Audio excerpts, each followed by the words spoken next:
Shadow Show. Shadow Show. Shadow Show. Shadow Show. Shadow Show. Shadow Show. Shadow Show. Shadowing it.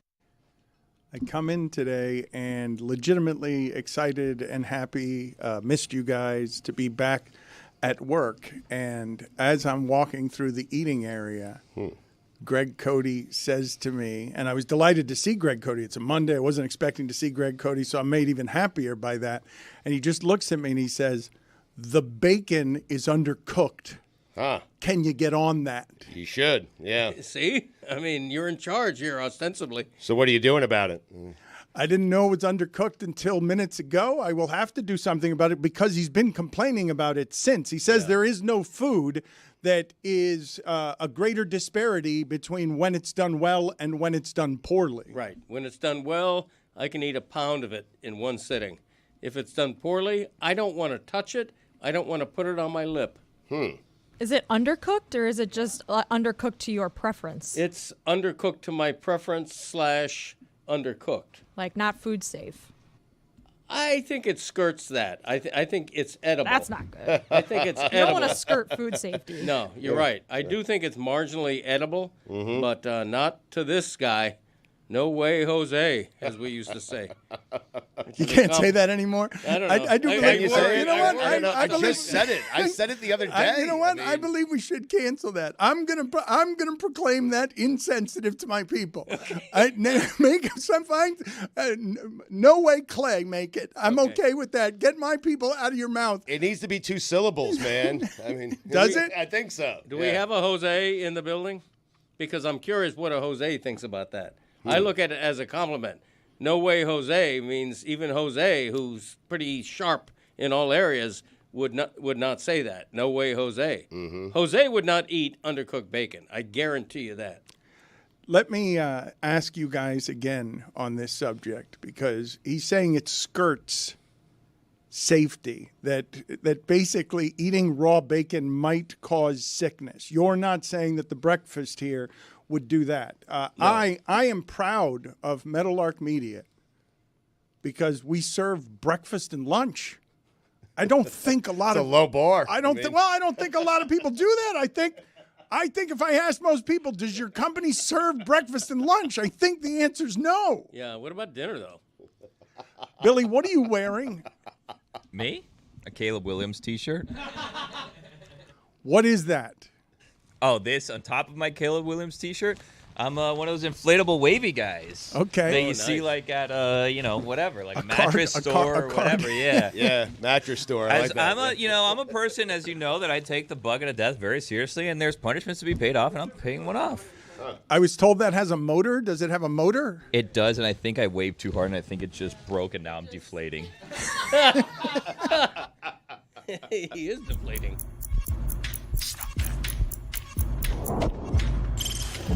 Stop that. Stop that. Stop that.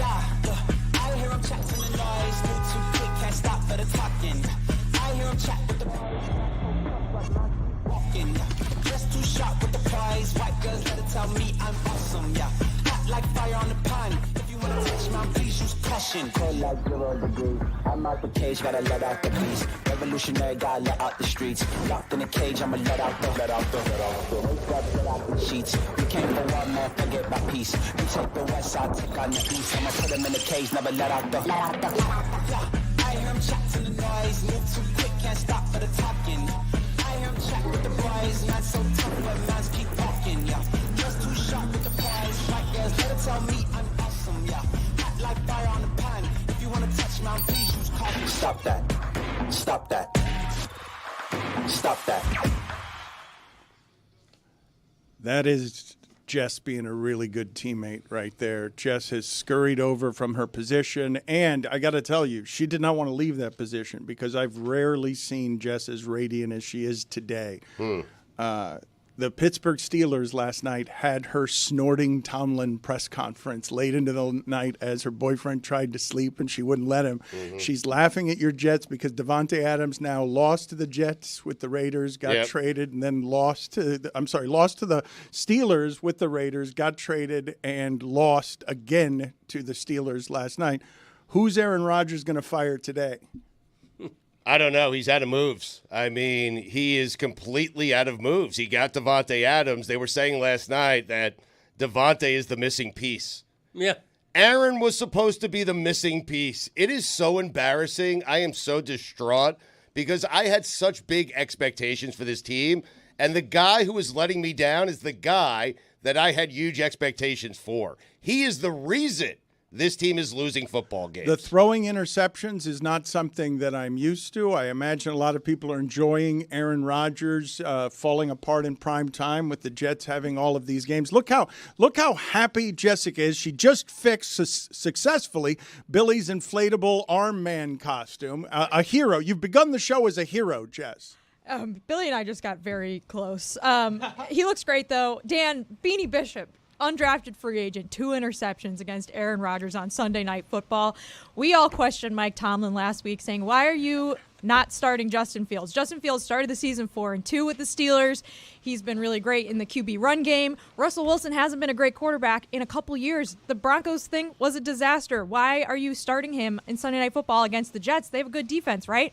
Wrong. Jets secondary, super banged up. Steelers pass game unlocked for the first time in like 4 years. They scored 37 points, Dan. 37 points. 37 points. Najee Harris had a great game. Russell Wilson, after a shaky first quarter, played really well. Yep. George Pickens, great game. I am buzzing today. We all questioned Mike Tomlin. We said, this is the boldest decision. This is a weird move, like Chris just said. This is a bold decision. Why is he doing this? And look, will it work out in the long run against better teams? I don't know. We'll see about that. Well, possibly not. But they won. Let me stop you guys for just a second on the questioning of Tomlin. Like, so if you're willing to do it to Tomlin, you're willing to do it to everybody, right? Yep. Like that. Mm-hmm. You're smarter than every coach in the NFL on every decision, correct? If you're willing to do it to him, because the stats on the Steelers, Stugotz, like, they haven't actually been that good over the last 51 games, okay? They've been outscored by 113 points, but they're 28-22-1.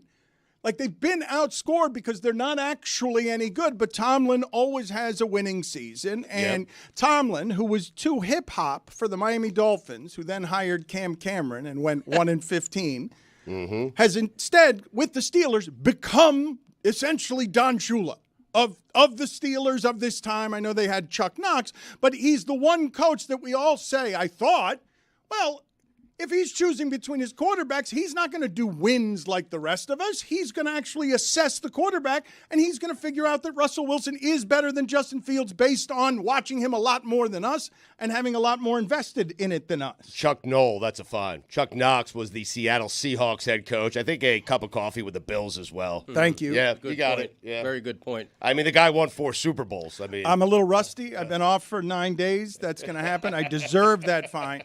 But I was shocked to hear that you guys spent the week in my absence questioning Mike Tomlin.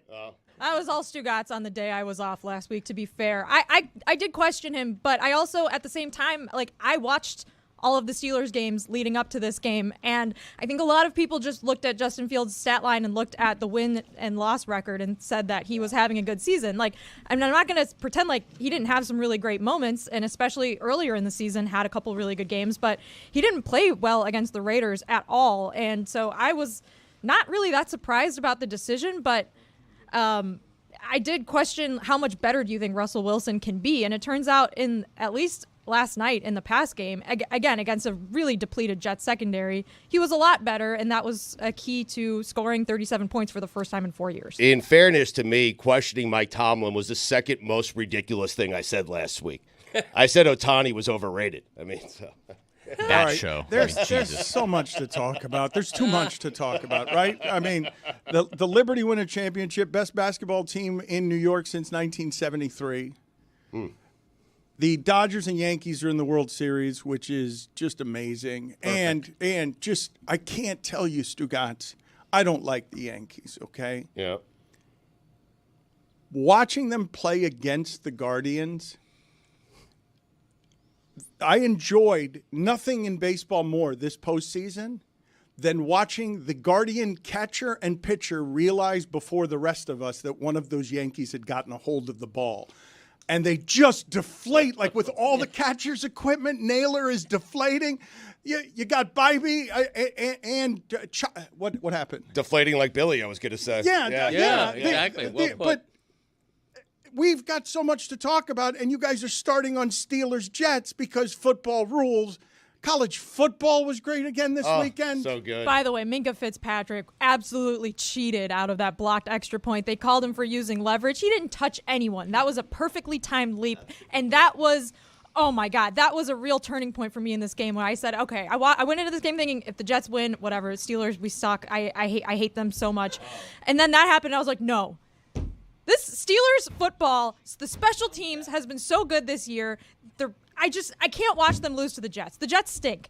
The Jets actually stink more than the Steelers. And the Steelers now need to win. And then the Steelers did win. And then I laid in bed smirking at my phone watching press conferences from Mike Tomlin all night. I would love a group of people, just once, anyone to love me the way the Steelers love their special teams coach. Oh, my God. That what a guy Yinzer. is adorable. I love it. He has such Yinzer energy. Danny Smith. Shout out to Danny Smith. Shout out to Minka Fitzpatrick.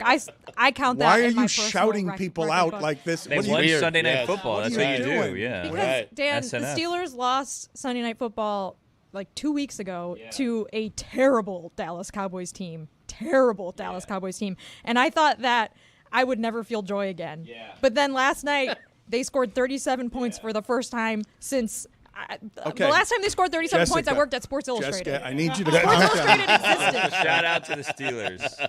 Jessica, I need you to SI. calm down. And what you're seeing here, Greg Cody, happen is basically Jessica got one game of what the Dolphin offense was last year. She's been so quiet. The Steelers have been winning, but she knows she doesn't want to win in the postseason 18-12. And so she got a night of offense. A night of, Pickens can run down the field like I always thought he could. And now she's dominating Stugotz on one of the worst sports days of his life. She deserves it. Yep. Because shouting out. The Mets don't make the World Series. The Jets lose. Their season's over. It's just, I'm used to it, Dan. I'll be Devastating okay. Mets loss for you. You're a big follower this Yeah, year. I am. I'm a big Mets fan. I love the Metropolitans. The Jets 2-5. There's no recovering from this. I mean, the Jets are done. How They're about finished. those Liberty, though, huh? How Dan, about those Liberty? Oh, the Liberty are great. What's frustrating about the Jets is this is not the way. that is not the way to I talk. know. They're Rescue had a great. great game, Listen, right, I had Sue? it. I had all three on the TV at one time last night. Listen, they're great. They're winners. Sabrina but was great last night. We huh? focus on losers. But Yeah, let's just talk about how great Sabrina Classic was Game last 7. night. She's great. finisher, Yeah. But how Yeah. great was she last night? Clutch. I mean, great. Yeah. Garrett Wilson had a bad game.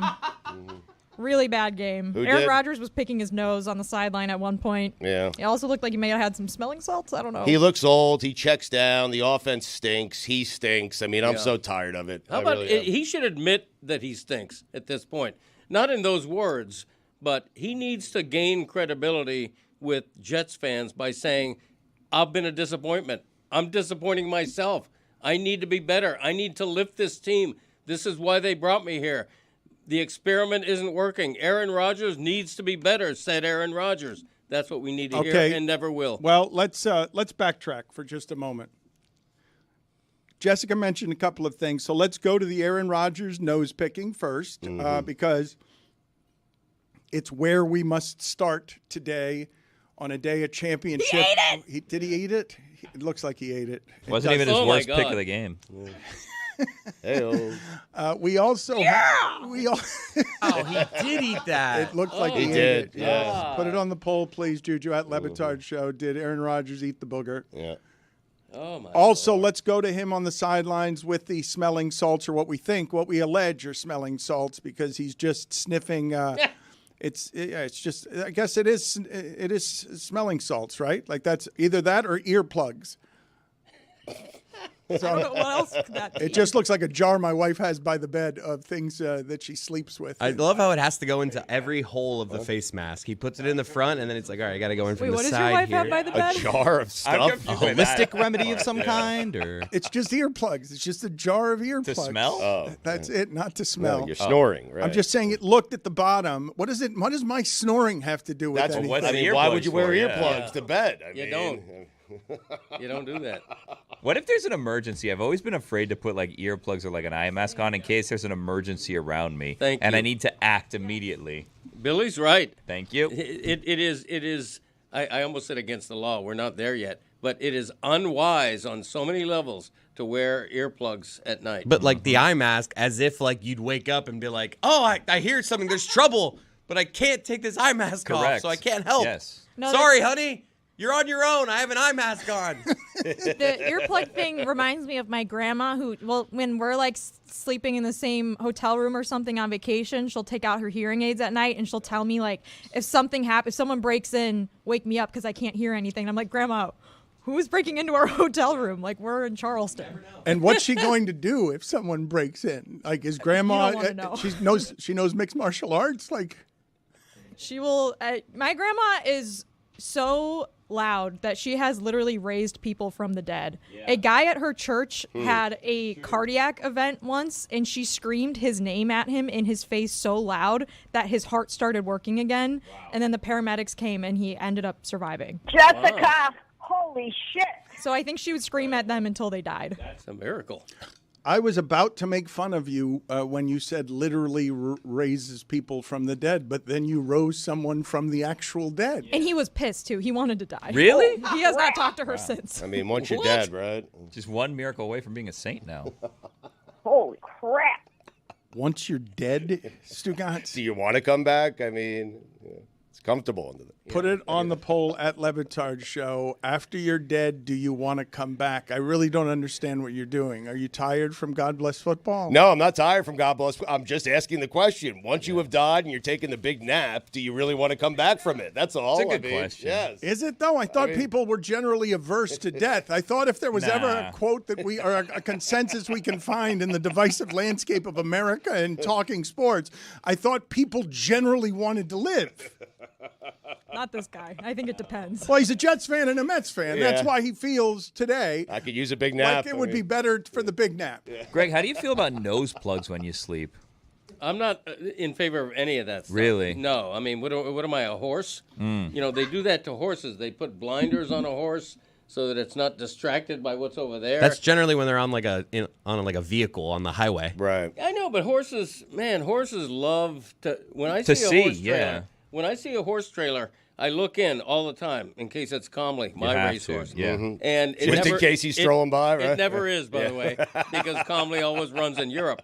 But whenever you look in a horse Well, trailer, Comley could be on vacation. the horses are ecstatic to be riding. no, in they're a- in a- not. yeah, they Yeah, are. they are. That's no the way you furthest can thing from the deter truth. They like to look love around. a horse trailer. Yeah, a good Sunday drive for a horse. The that's what horses they like. love going 80 miles an hour on a highway, They like- barely yeah. strapped in. They like that having thing. the blinders off. Horses love peripheral vision, Yeah. and the problem is that's why they kind of put the blinders on, so they can't get distracted, so they can look straight and look at where they're going. Right, but ask any horse trainer, ask a horse, do you love a ride in a horse trailer? Unequivocally, the answer is yes. Nay. Jumpin' Charlie loves a ride. Really? When I take him in the car to the vet, it's the happiest 20 minutes of his life. Have you ever thought about putting blinders on Jumpin' Charlie, maybe to calm him down? I have not. He would go crazy. You know what I did the other Works day? for horses. When this thing is half empty Or half full? or half full, I bang it against my knee, and you get that little sound. That little sound that to a dog is like hugely loud, Right. And the dog was going crazy. Erling made me stop doing that because the dog was just enchanted and angered by that sound, which I took as funny and will continue to do it when she's not around. Now imagine if he had earplugs in, Right. Wouldn't Right. be able to hear the sound. Yeah, A no. disservice. No, I don't need my eyes covered when I sleep. I don't need earplugs, nose plugs, no kind of plug. Just butt your legs plugs. crossed. I don't need any of that. 12 stuff to beers. sleep. Yeah. Exactly. Well, that helps. That helps. It always does. Yeah, you know. My dog also gets very excited when I put the dog in the car But once I get to the vet, the dog starts crying. They know. Oh, really? How Yeah, do they they know know. the shopping They center sense it, every yeah. time? Because they've Yeah. been there before. It's the smell. They recognize the smells around horror and good things. No, but from the car they start barking. But yet somehow they don't recognize fireworks. They have an amazing sense of smell. They do. I need to stop Greg Cody for a moment, just because I don't think I've heard anything more outrageous in the history of this show than those horses like going 80 miles an hour on the highway. Yeah. There is no way that those horses are enjoying that. Well, do you like going 80 miles an hour? seems, Well, how do you know? I mean, Billy, not helpful. Top down. Why wouldn't horses enjoy the same thing? Right. You have a convertible. I mean, drive some- fast. Feel yes, the wind yeah. in your hair, air in your hair. some animals, some people, they like motion, Dan. They Yeah. do, especially fast motion. Horses They make do. a living running fast. Yes, Yeah. but Fact, Jack. Thoroughbreds. Make a Yeah. living. Yeah, they make a living. And having sex. It's a very good living horses have. Yeah. People get on me about owning a racehorse. Oh, it's cruelty to animals. No, racehorses are cared for, unlike any other animal on the face of the earth. I think Dogs? I think even McGill would agree with that. Mm-hmm. Yeah. Although my dog, why that books? Who put these books up here? They're right in my face. What is that? Back in my day and the Pride of a Lion. Oh, my 2 books. I never even noticed. Couple of books, cutting it up. Yeah. Right, but they're right in my face. Back in my day, out October 29th, which I think is a week from tomorrow. I could be wrong. I don't have a calendar in front of me. But no, racehorses, the good racehorses, the well-kept racehorses, are cared for like nobody's business. That's why I love going to Santa Anita. Well, let's don't get me started there. There's a lot of bad in horse racing, and the good trainers, the good owners are trying to clean up the sport. Oh, you're doing a lot, are you? Well, I'm a fractional owner. I mean, I have people. Couldn't be doing less. I have people in my purvey Right. who That who you are, trust, who are yes. taking care of business. Yeah. You've never met Calmly, huh? I have never met. Would Calmly. Calmly know you if you visited Calmly? I think there would be a little connection there. Yeah. Really? I'd pat him on the snout, give him a little. You've thought about little this, bay, huh? which works for all Yeah. works for all animals, What you have to say. not just dogs. It's calming, bay. So we'd see how that worked on Calmly. But For sale, by sometimes the you way. drive on the highway out here and you look in the event it might be Calmly, who only runs in Europe. Yeah. Just to be clear. Just to be clear, Just just to checking make though. sure. Okay, Yeah, so you would assume, though, surely Calmly would react calmly to being flown from Europe to here, right? Would love Right, it because yeah. it's flight and moving fast. Sure. Instead of having to be, sedated by horse tranquilizers because they hate that stuff. Yeah, no, there are special cargo planes for horses. Right. They don't mind the trip. Maybe some of them do prefer to be sedated. I can't speak to that. It's sad that Calmly's never going to know what it feels like driving 80 miles an hour down an expressway, because over there they drive kilometers an hour. That's a good point by Billy. Yeah. Very valid. Yeah. Important. So Jessica was saying, because she was enthused, she's excited about her coach. She's excited about her Steelers. Let's play Mike Tomlin cutting through all of the bullshit when a reporter tries to inflate how well his team is playing and how great his quarterback is. And Mike Tomlin's not here for any of that. What does it say that Russ kept the ball and pushed his way in for that 1-yard rushing touchdown? And what did you learn about maybe his resilience and his strength in that moment? It was just a sneak. Well said. I love that guy. That's all he does is cut through the bullshit. I mean, he's great. I love Tomlin. Overrated. What? There it is. Stugotz. He's great, overrated. I mean, he's won a single Super Bowl. Yeah, If he's I mean, overrated, geez, what is come Aaron on. Rodgers? I By the mean, way, because Overrated. I mean he was Yeah. rough last night. He was. Won Super Bowl. Same deal. Yeah, Should have won more. that's correct. Yeah. When you win one Super Bowl, it's almost worse than winning none. Wow. You have to win. That's not- No. You have That to is win that true. second Greg- Super Bowl. So for Trent Dilfer, winning Greg's one is right. perfectly fine. Yeah. But when you have that kind of talent Yes. to only win one Yes. is Greg's a right, yeah. complete travesty. It's damning. Yes. It damns your Okay. entire career. I agree. Ask Aaron Rodgers. Yep. Ask Mike Tomlin. A lot of other examples of that around sports. It's why number 2 was so important for Yeah, Peyton. have to have Yes, it. you You had have to. to have Right. it. Even though he did nothing, it was important to get I it. just want to Right. be clear on what the take is, okay? Because Monday's a big day for us. Everybody shows up. They want to talk football. I've yet to get to it because you guys won't let me. Jessica badly wants to get to all things Steelers. I mean, we talked about Chuck Knox. I'm done talking about the Steelers. Stugotz, You've ruined it. Wow. What happens? You made me sad. Enough with the sorry. Tomlin is overrated talk. I Can know, we I'm just? teasing. I'm sorry. I'm sorry the Jets lost. It's I'm all not right. really actually sorry, but it's a ridiculous take. Russell Wilson has a chance to go back to the Hall of Fame. I mean, he played his way out. Now That's he's right. played his way back in. Exactly. He's a good quarterback and Yeah. never wasn't. I know a couple of years ago everybody was really down on him, Mm-hmm. but there's two teams in the league that come to mind that could very well use dual quarterbacks because they're both so different. One is the Steelers with Wilson and Fields, and the other is the team we just saw. He was pretty bad in Denver, Greg. Like, He don't had don't one- erase it because he played a good 3 quarters right. last No, night. he had one bad season. But it was pretty terrible, and Yeah. it got him fired. Right. It didn't get along with the coach, and there was a lot of personality stuff there. Mm-hmm. But the other team is the Colts.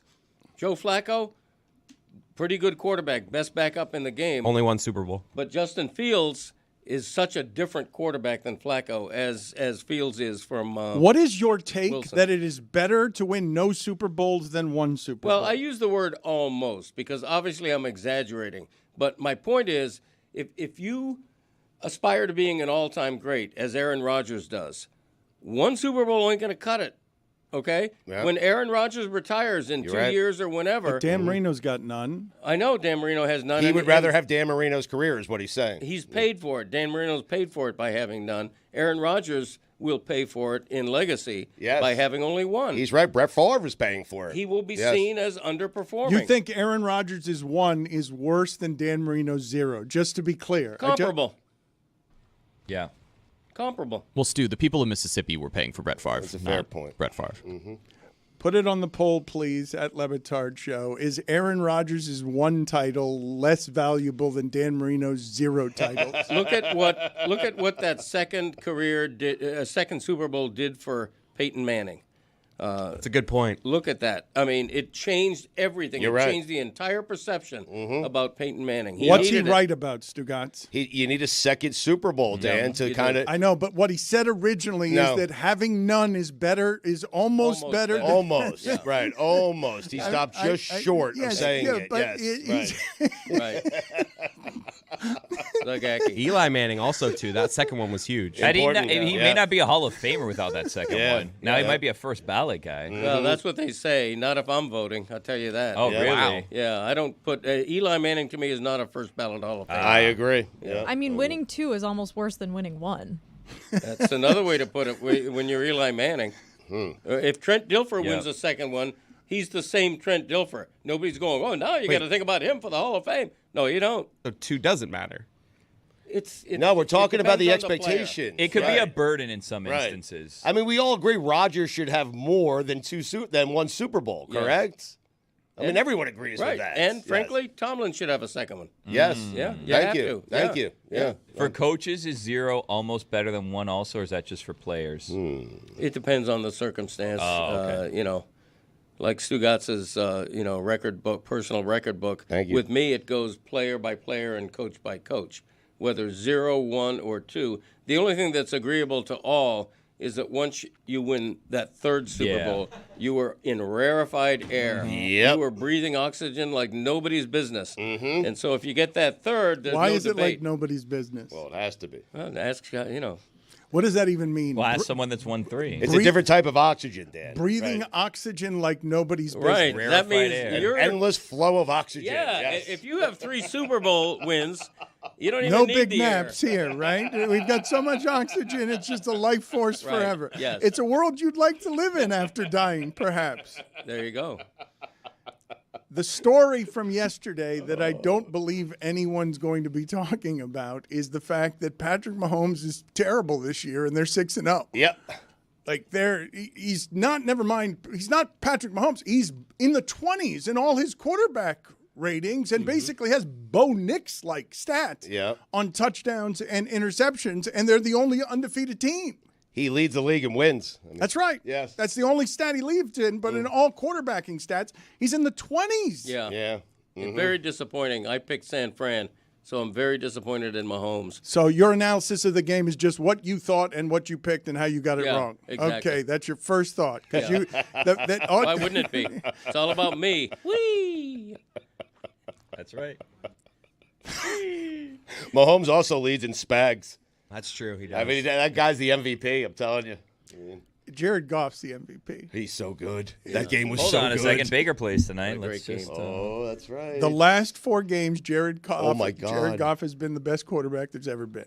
There's never been somebody who's got that passer rating and completes over 80% of his passes for 4 straight games. That's not a thing that's happened before. Jared Goff just did it. Is it fair to say it's getting late early for the 49ers? Ayuk? Put it on the poll McCaffrey? Ooh. at Le Batard Show. Is it getting late early for the 49ers? Yeah. So you had 3 televisions on last night, Stugotz? Because I feel like if we start quizzing you on this, particular information is going to fall apart. Yeah, I had 3. Well, I had the, I had the 3 box going. So The old 3 box. YouTube TV had the WNBA game. Actually, they've been slacking on that. yeah. Stugotz Collier had a lot of free throws last night. She did really well from the line. Yeah, she did. It's a great game. I mean, they hoisted the trophy, and that's all that matters. Hoisting it. It's classic Game 7. I don't care how they got to winning the Game 7. I mean, I know Sabrina was terrible. Okay, Yeah, she was Game 5. She's the reason they lost the game. Game 5. Yeah, but they won. Game 5.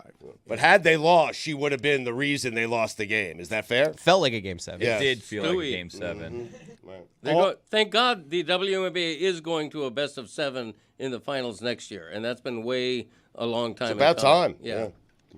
This is we found the sport that Stugotz can't fake his way through. He can do it on college basketball. He can do it on other sports, but I don't think that he can do it on this. Game 5s or Game 7s or last winner-take-all game stakes for both teams in basketball are usually pretty terrible.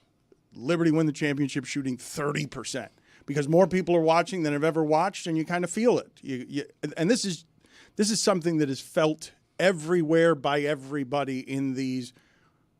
Both teams have their season ended by a loss. You rarely get a team shooting 55% and seeing a beautiful basketball game. It's usually a whole lot of tightness, a whole lot of missed shots. But again, it becomes about the officiating at the end because can we play this sound here of Cheryl Reeve? What happened? I'm just, it's terrible what she said. She's not even given the Liberty their moment, their first championship after losing 5 times in the final. She's not even giving them their moment. She puts the ass in class by her post-game reaction. Okay, well, hold on a second, okay, because she just had her season ended. She thinks it's because of the officiating. The officiating, the disparities are unarguable.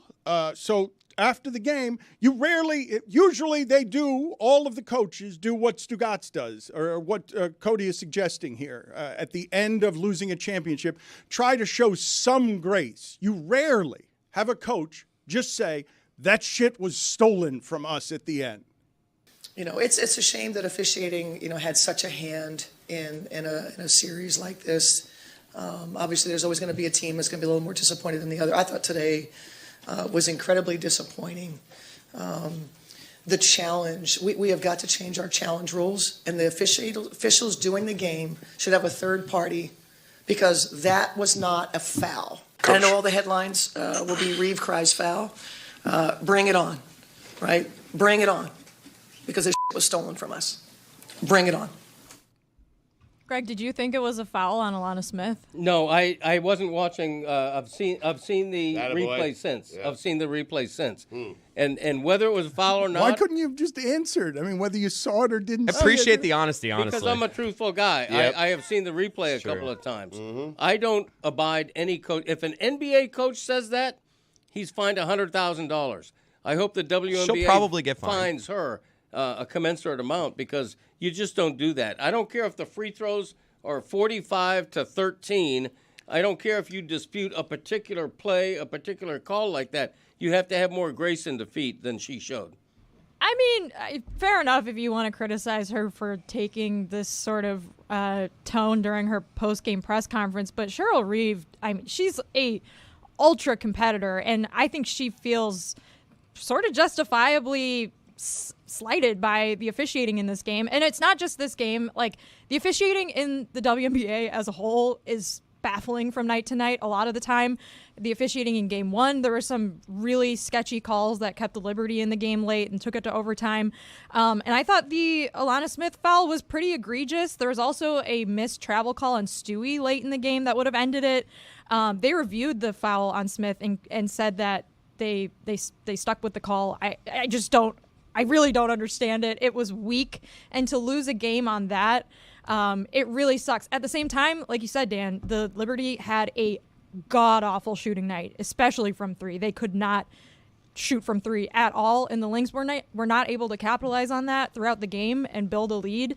They also didn't shoot very well, so I think there's a lot of frustration to be had there with just like not being able to take advantage of the team you're playing against. Their stars are not shooting well, and the Liberty had to go to their bench and like really dig deep to find some players who were able to come up big in huge moments like Nair Sabally was. But it was just like the officiating was bad. Like it was bad, and it sucks that that's the story, but hopefully that gets the WNBA to make some changes and to get it right next time, because that shouldn't be the story after a great championship series. But we all watched the game, and to quote Ayesha Curry, we saw it. We all watched the game, and it was bad. It's a bummer that this is the conversation ever after a championship. But to have a deciding game go into overtime, Stugotz, do you know how few of those we've gotten overtime, where you're going into overtime, but unfortunately, and this is what I want to ask Greg Cody, the champion shot 30%. Which means if you held the champion to 30%, and the reason you think you lost that game is because of a free throw disparity that large, when that's the difference in your game, nobody's making shots, they're getting the free throws. What coach wouldn't lose their mind about that after a game? And if you cared the way she cares about this, as opposed to just tuning in for a couple of hours, one night of care because everybody else is watching, you'd be made insane by losing this publicly because the officiating can't get it right when you've gotten your job right, you've gotten your players to do their job right, and all you're asking is for the league to give you competence at officiating. Who wouldn't be as angry as she is there? I'd be angry because my team was 3 of 19 from 3. I'd be angry because my team scored 2 points in overtime. I know, but Stugotz, if you were like, let's make it both of you. Let's say you kept getting fouled and you lose, both of you. You're not complaining after the game. You're being classy in defeat, saying it's not about the officiating at all. The two of you are going to be accountable in that spot. I think you need to couch it under, first off, let me congratulate the New York Liberty, and then you can go into your rant. You have to do that on the front end. It's front end work, Dan. You have to. Right. Are you sure she didn't? I don't know. Not that I heard. Yeah. And by the way, for perspective, the Minnesota Lynx have won 4 WNBA championships this decade, or I think one of them may go back to 2009. Reeve says she lost this. She lost one in 2000. They lost one in 2016 this way too, right? Where she was complaining after the game about the officiating. Right. Yeah. So I think every coach in her spot would be disappointed by the way the game ended. I think 90% of coaches would be classier than to say what I'd be she super said. frustrated. I hate doing the like you're not being classy conversation after this. Like it just is like so. She's pissed. She wanted to win the game. She wanted to win her another championship. Yeah. Like you said, they've won 4 championships before, but I don't know what that has to do with this. Like this was a game 5, and it came down to some really, really sketchy calls. Okay, but when she says what she says, and when you refer to sketchy calls, are you saying that the officials cheated to make New York win? What are you saying exactly? Because the officiating can miss calls in both directions. But to suggest that was stolen from me, or whatever phrase she used. She was very clear in what it is she was saying and insinuating. That was insinuating. Right. They took it from us. No, she was talking about incompetence. She was asking for competence from the officials. And not even competence, consistency. Okay. If you're going to get it wrong both ways. And who says they didn't?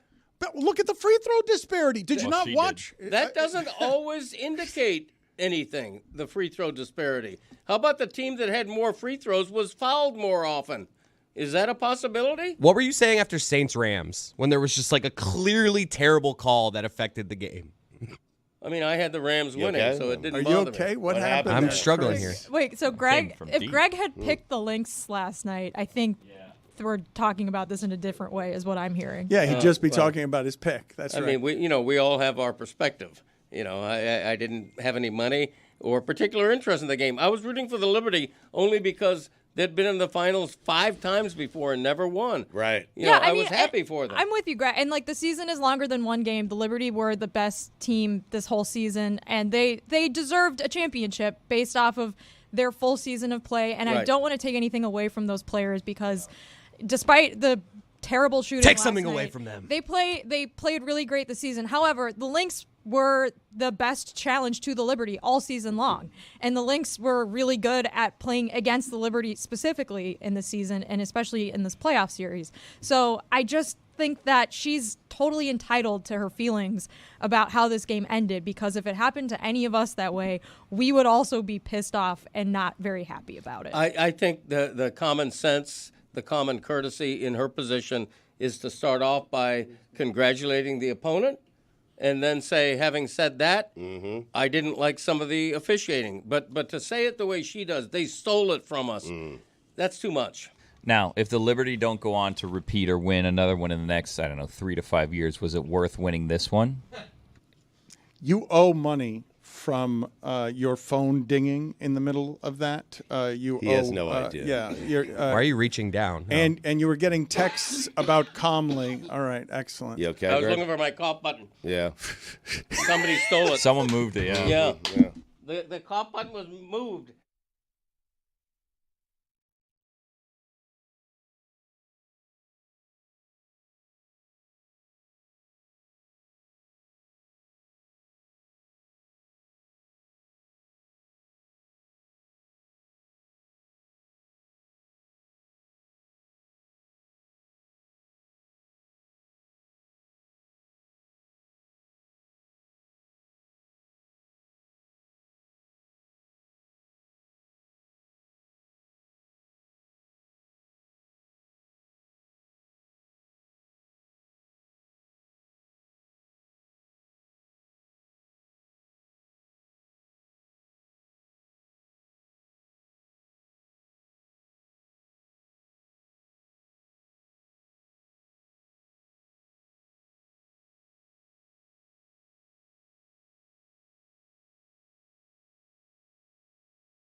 Dan, what's that in your hand? That was very natural, Mike, but I'm excited about this. It is a coloring book meant to celebrate our 20-year anniversary. We've always prided ourselves around here on having a different artistic look, and I like some of the pictures here. There is Roy and Mike as Riggs and Lethal. What is it? Thank you. Actually, we can't use them to sell this book, so don't say their names. Okay, I bleep that all out. I also have a meme here falling in American. Can't say that either. Greg Cody is wearing a... that you can say. Okay, thank you. Well, maybe. Is that the LSU one or no? Wait, what is he wearing? He's wearing that Zar... Can't say that. Can't Strike say that from the either. record. Okay. Bleep There that is too. Stugotz, his guy... You cannot say you his can't name. say Please that. don't lie. No, That Mayor book- of Flavortown, Dan. That book is so much thicker than Stugotz's book. LeBatardAF.com. It's a lot of fun. I urge you to check it out. This is getting a bit shameless around here in terms of sales as we're trying to bring back the library. We're trying to bring back the written word or the colored word in a book that is thick that we are selling along with Greg Cody's other books.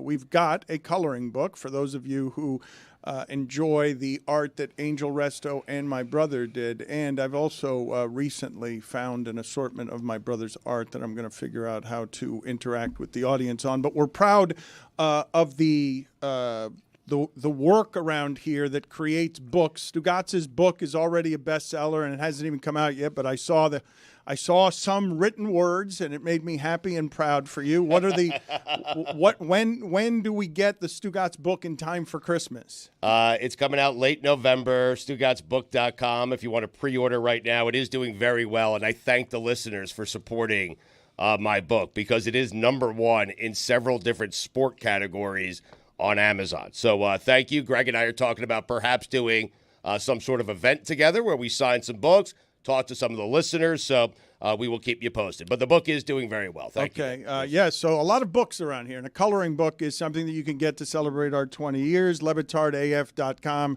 is where you can go. I have not gotten yet to the Dolphins game yesterday because there were two games yesterday. Jags, Pats, out of my life forever. And while we're at it, Thursday, Saints, Broncos, out of my life. Don't look, man. Time is short. Yeah.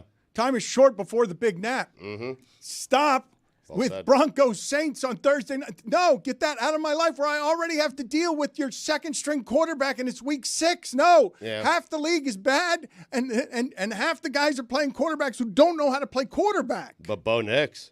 So if you died, but then you came back, but then if you came back, you only could watch those 2 football games for the rest of your life, would you want to come back?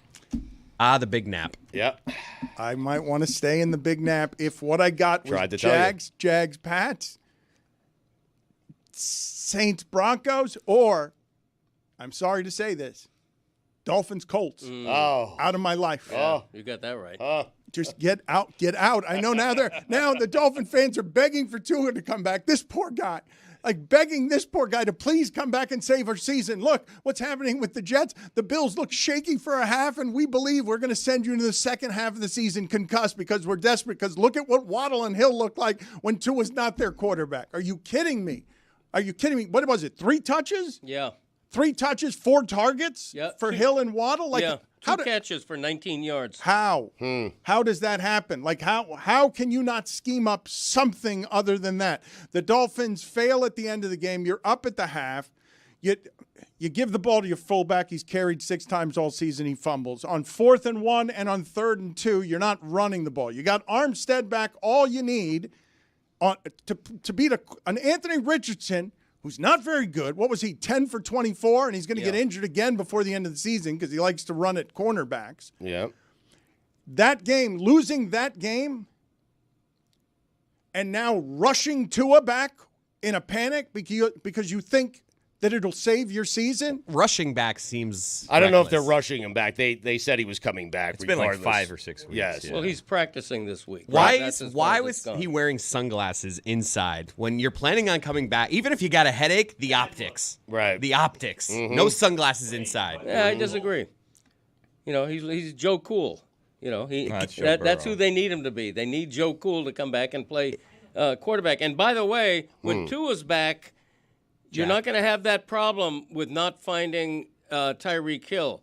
They didn't trust Huntley, and certainly didn't trust Boyle to throw deep to these guys. Well, who would trust Boyle? I mean, honestly. Let's talk about this. Why for is a Boyle second. in the NFL? Stugotz, Boyle is now. Boyle's teams are. Jeremy, look this up for me, please. When Boyle plays, you have to have this Boyle removed. Mm-hmm. When Boyle plays and throws a pass, his teams are 0-10 in the NFL. Yep. Bringing Boyle into that game and bringing Boyle, yo-yoing him back and forth as the backup quarterback on that team. When Jeremy, what I want you to look up for me is Boyle in college and Boyle in high school, because I'm pretty sure Boyle has never been a good quarterback at any level, and he has failed his way up into professional football because there are like 12 people on earth who can play this position. At UConn, he had 1 touchdown and 13 interceptions. Yeah. In fairness to the Dolphins, Skylar Thompson looked like he was going to be available most of the week. He was listed as questionable, and then in the last day they deemed him to be out. So Skylar Thompson is very close to coming back as the backup. Greg, I can't believe I'm saying this, but if Huntley stays in that game, I think the Dolphins probably win that game. Is that fair? I think it's no. I think they lost because of those two fumbles were just beyond crucial. Those two fumbles were What happened critical. there? I didn't hear that back there. What happened? ¿Qué pasó? Greg was ¿Qué pasó ahí saying en la something. Greg esquina? was talking. ¿Qué pasó? ¿Qué dijiste? Greg was saying No, something, yo I oí think. algo. ¿Qué dijiste? I think Greg was saying something. I heard something. Did Jason Sanders? Did something Did happen? you bring up Jason Sanders today on Monday? I mean, You brought him up? That guy. That guy, exactly. He Thank you, Greg. doinked one and boink. I like boink. Yeah, boink. Instead of doink. Yeah. Personally. I know sure. there's controversy No. there. I like doink. Boink is what we say when you say Chris's second grade teacher was hot. Okay, I'm a boink. I'm a boink guy. You're a boinker? Yeah, I boink. Guy. I don't Boink doink. and doink I are boink. different things. They're different things. I boink. I don't doink. Oh, Right. But here's what I'm going to Great. say. That's right. Okay, Mike McDaniel had the exact kind of game he wanted in Indianapolis. They played pretty good defense. They rushed for almost 200 yards. They absolutely would have won that game if they didn't self-destruct with two extremely costly lost fumbles, with a boink on a makeable field goal, with not going to Tyreek Hill and Jalen Waddle early enough or often enough. There's just so much that they shot themselves in the foot. The penalties continue hurtful, 6 more for 50 yards. It's just a sloppy team that has – the problem with the Dolphins right now with Tua out is they have zero margin of error. They have to do everything right, including not turn the ball over, to have a chance to beat even an average Colts team. Well, that's why the boink is so bad, right? Because the boink then not only costs you a 13-13 game, it costs you a chance at a 16-16 Yes. game, right? So then you have to rely on Tim Boyle to lead you down the field for a game-winning drive where he, for whatever reason, decides to check down for a negative 1 yard gain Because he's Tim when Boyle. time is running out and basically cost the team the game. Then sail one almost into the stands on 4th down, which was crazy. Tim Boyle in his career at UConn had 1 touchdown pass and he had 2 tackles. Okay, He had so- more tackles. All right, yeah, because Off he of threw those interceptions. Play interceptions. linebacker. 13 Yeah. interceptions. He had 2 of the tackles. Hold on. Did you guys see this weekend? Was I it- want to offer to help Jason Sanders move.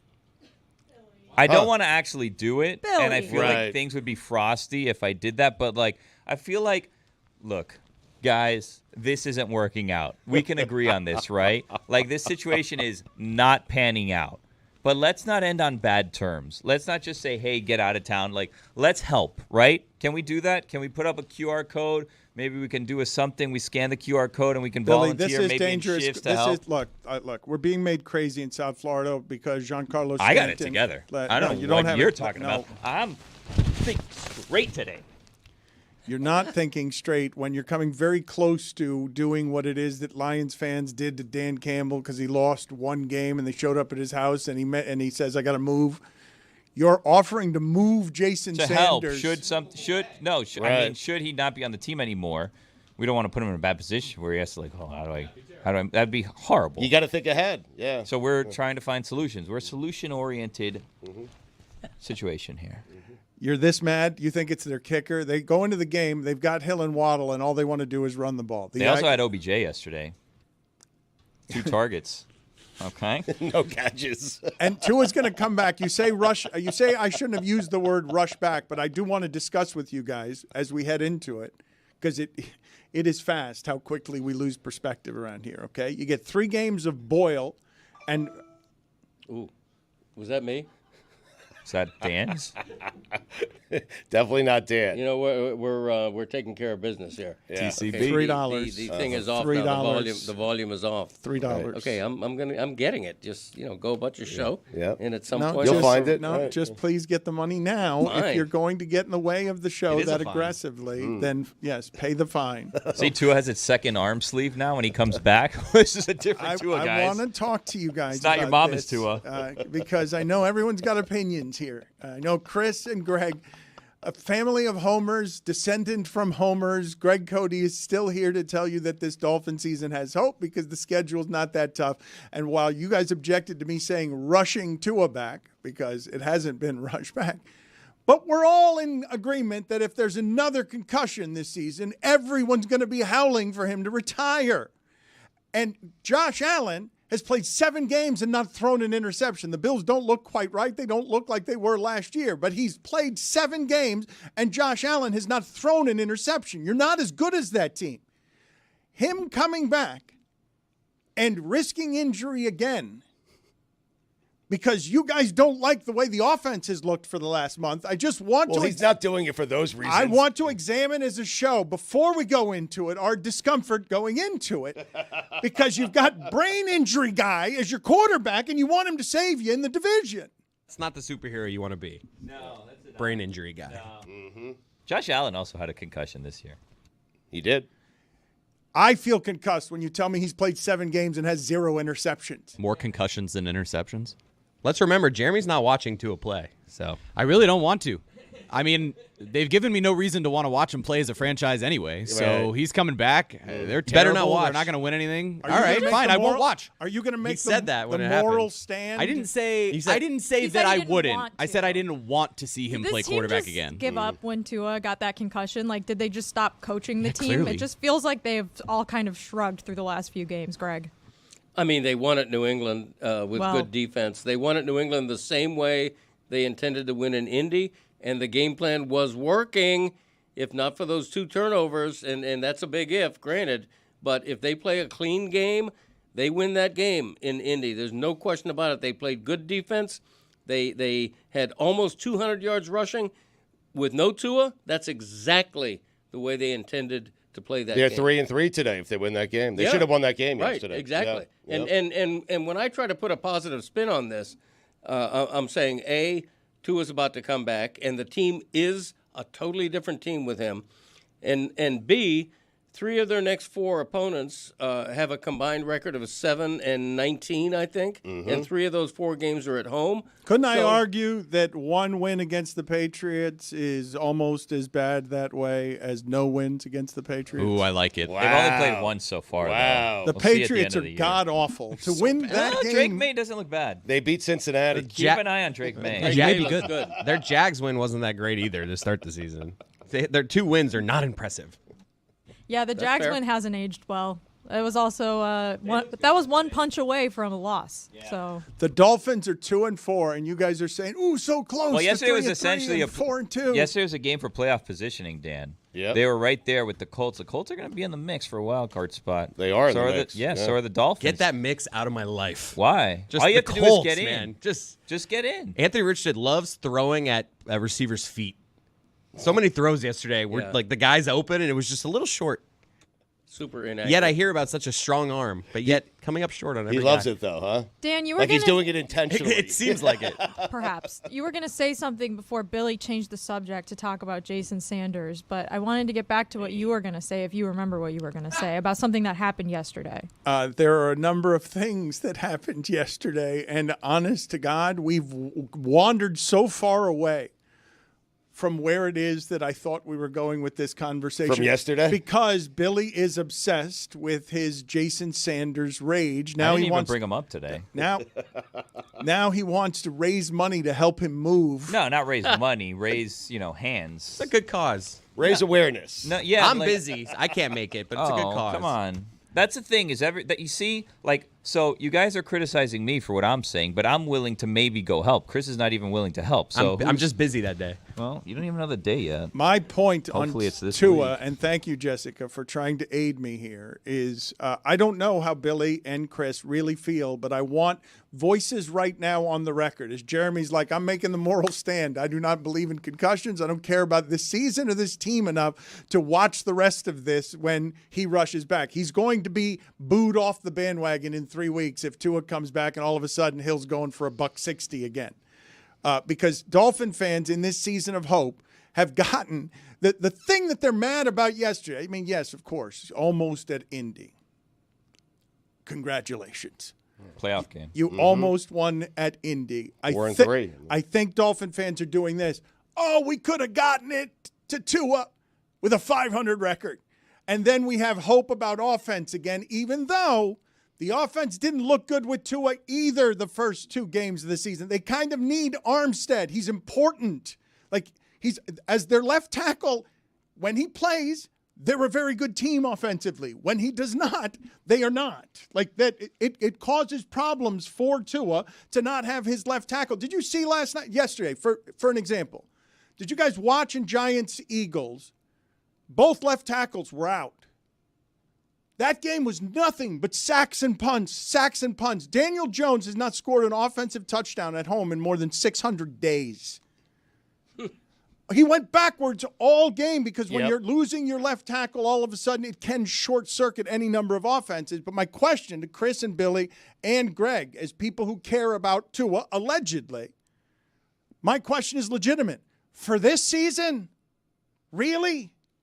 Because I know you're in the Tyreek Hill window, but does it give you any discomfort at all to say, hey, brain injury guy, if you get another one, I'm probably going to say retire on the spot, because you guys have already said that. You guys have already said that his next concussion, if it looks like the last two, you're going to urge him to retire. But that's unfair what you're doing to them. This is a decision that Tua is making, and ultimately doctors are clearing him to play. They're just fans. Like, that's it. They're fans who are going to root for their quarterback and their team when their quarterback comes back and makes their team better. I mean, Tua's deciding this, not Greg Cody. Right. And the only thing I've written is that I predict that the next concussion will end his career. I hope it doesn't. The decision may not even be his at that point.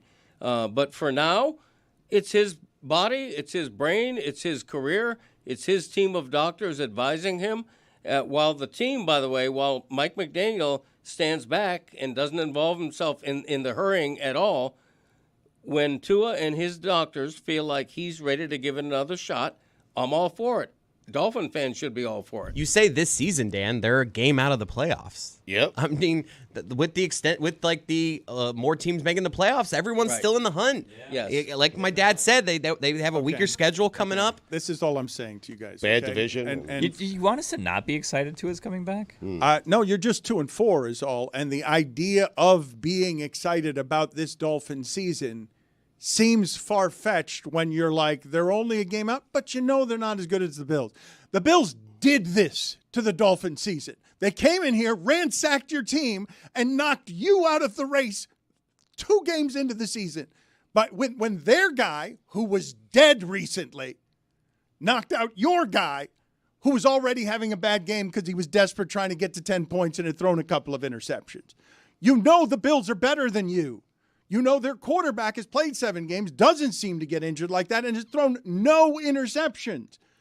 To believe in the illusion of 2-4 because you've limped to this and think you're close to the Bills when you're not, it doesn't have any perspective in it. There's 4 teams that they're not close to, but the rest of the teams in the conference, with Tua healthy, they're right there with those teams. I know, but that's not a real... So not make the playoffs? So if you can't be a top seed, you're saying just tank? Let me do it another way. Why play the rest of the season? I mean, it's over. Let me do it another way then. You guys tell me if you think I have it wrong.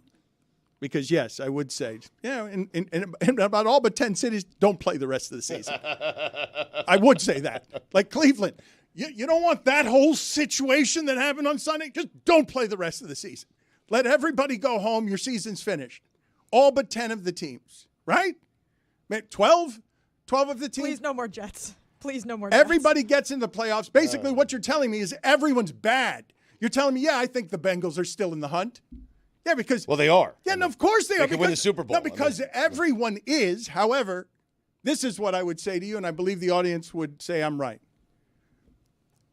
Sam Bradford could have won yesterday, gone 17-0. I still expect him to lose in the playoffs at home after the bye week. Even if they go uninjured and you tell me Brian Flores is the greatest and I can't believe how great Justin Jefferson is, I will never believe in the Vikings. Sam Darnold. You said Sam Bradford. Oh, I'm sorry. Sam Yeah, Darnold. it's a fun. Yeah, that Sam is Bradford was a number 1 overall pick. That He would've played been for the wild. St. Louis My bad. Rams. I wish he was still here. Given the right opportunity, I Yeah. feel like Bradford still has a game in him. I'm not Yeah, he certain. He was a bust. I mean, Better than Before Tim. his time. Big Better time than Boyle. bust. We'd all Exactly agree. right. Better than well, Boyle. definitely. Boyle. Everyone's better Oh. than Boyle. I mean, Bradford could have been 2 with Mike McDaniel, right? Are you with me on this, what I'm saying overall, on what your assessments are of the teams? I agree they're not that close, Dan. But I'm also let's try to make some noise. no, but Tua makes them closer, brings them Yes, he closer, does. brings the Dolphins closer. It absolutely does. Yeah, It's just so desperate. Well, No, yeah. Look, if Tua... It's pathetically desperate. If Tua comes back and stays healthy, they have every right to expect to finish 9-8 and maybe be a wild card team. I don't think there's any shame in that. There's no harm in it. They should be going for that. There is harm in it. It's his brain. Let's make a deal. If the Dolphins get Tua back, they make a playoff run, they win a game, they win the Super Bowl, we're all allowed to celebrate except for Dan. Correct. Is that a fair deal? Yeah, that's fair. Yes, Okay. of course. Are you willing to take that risk, Dan? Yes, of course. Okay. Yes. This is not a Done. Super Bowl season. Well, you never know. That's what right. people were saying about the Chiefs last year. Yeah. Yep. Well, Dr. Le Batard over here knows more than the neurologists who are treating Oh, Tua. no, I just think you guys rationalize away some stuff here. Like Tua wants to get on the field. The big business of football wants to get him back on the field. And the doctors will study this imperfect thing as much as they can. But we've diagnosed this with our eyes. Like, he's got something happening that we have diagnosed as a worse concussion problem, a worse brain problem than other people.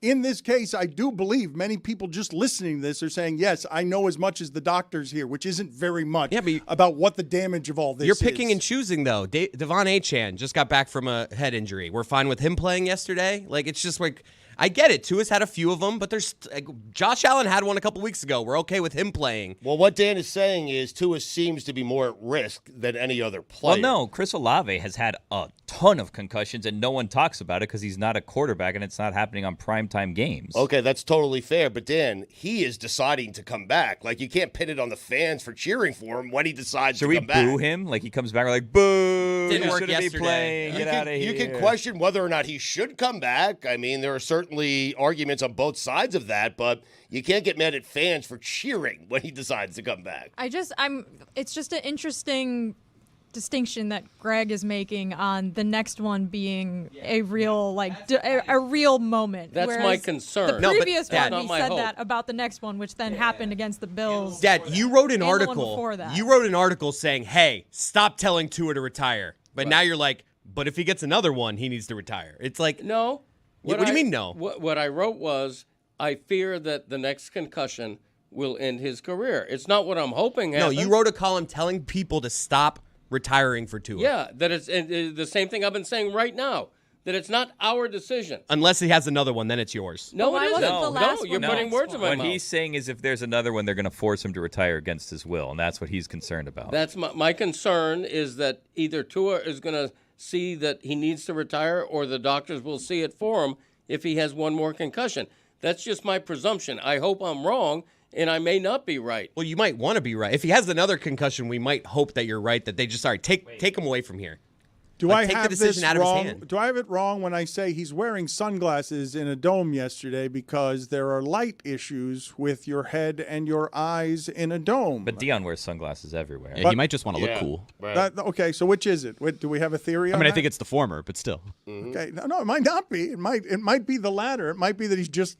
Did he look cool on the Joe sidelines? Cool. Yeah, he looked cool. He looks did. very cool whenever they scored 10 points and have 3 targets to Waddle and Hill. That makes him cooler. I'll tell you what, lighting in domes is a tricky game, a dangerous game. You just never know until you step into the dome. Let's you don't. not. Yeah. No. No, I'm telling you. I mean, indoor facilities, you never know. Like, Look, we go Billy, to look Northwestern. at how Billy's dressed, and even he can't go Who with is you it on that this. never knows? I got to tell you, I go to Northwestern to watch lacrosse games, and their indoor facility is very, very bright. And Yes. there are times where I want to wear sunglasses. Like this place. Yeah. I mean, I need sunglasses Yep. right now. It's so bright in There here. you go. This whole Look at thing is him. just a disaster. Greg should retire. He's wearing It's sunglasses It's terrible inside. to talk about. It's terrible to experience. I feel bad for Tua. Tua's looked great, by the way, these past couple weeks, I will say. Yeah. No one has looked. In what Best way? he's ever looked. Like, I would probably give him How the is- MVP of the NFL based on how the Dolphins have played without him. Like he's dressing well, or like. No, like he's looked like one of the greatest quarterbacks in the history of the game because of does. how Oh. bad Yeah. the Dolphins You have mean looked his without him. absence has made him, Yeah. in hindsight, And look it like made a the better heart grow quarterback. fonder. Yeah. Looks healthy. I thought you meant Looks like healthy, the robust. sunglasses were really cool. No. Like he's looked really happy and healthy on the He sideline. does look happy.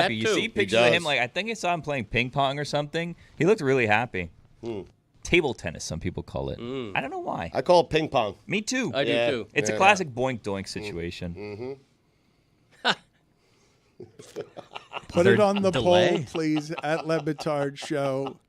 Ping pong or table tennis. It is a classic boink doink No situation. doubt. Others doink, I boink. All right, you mentioned that.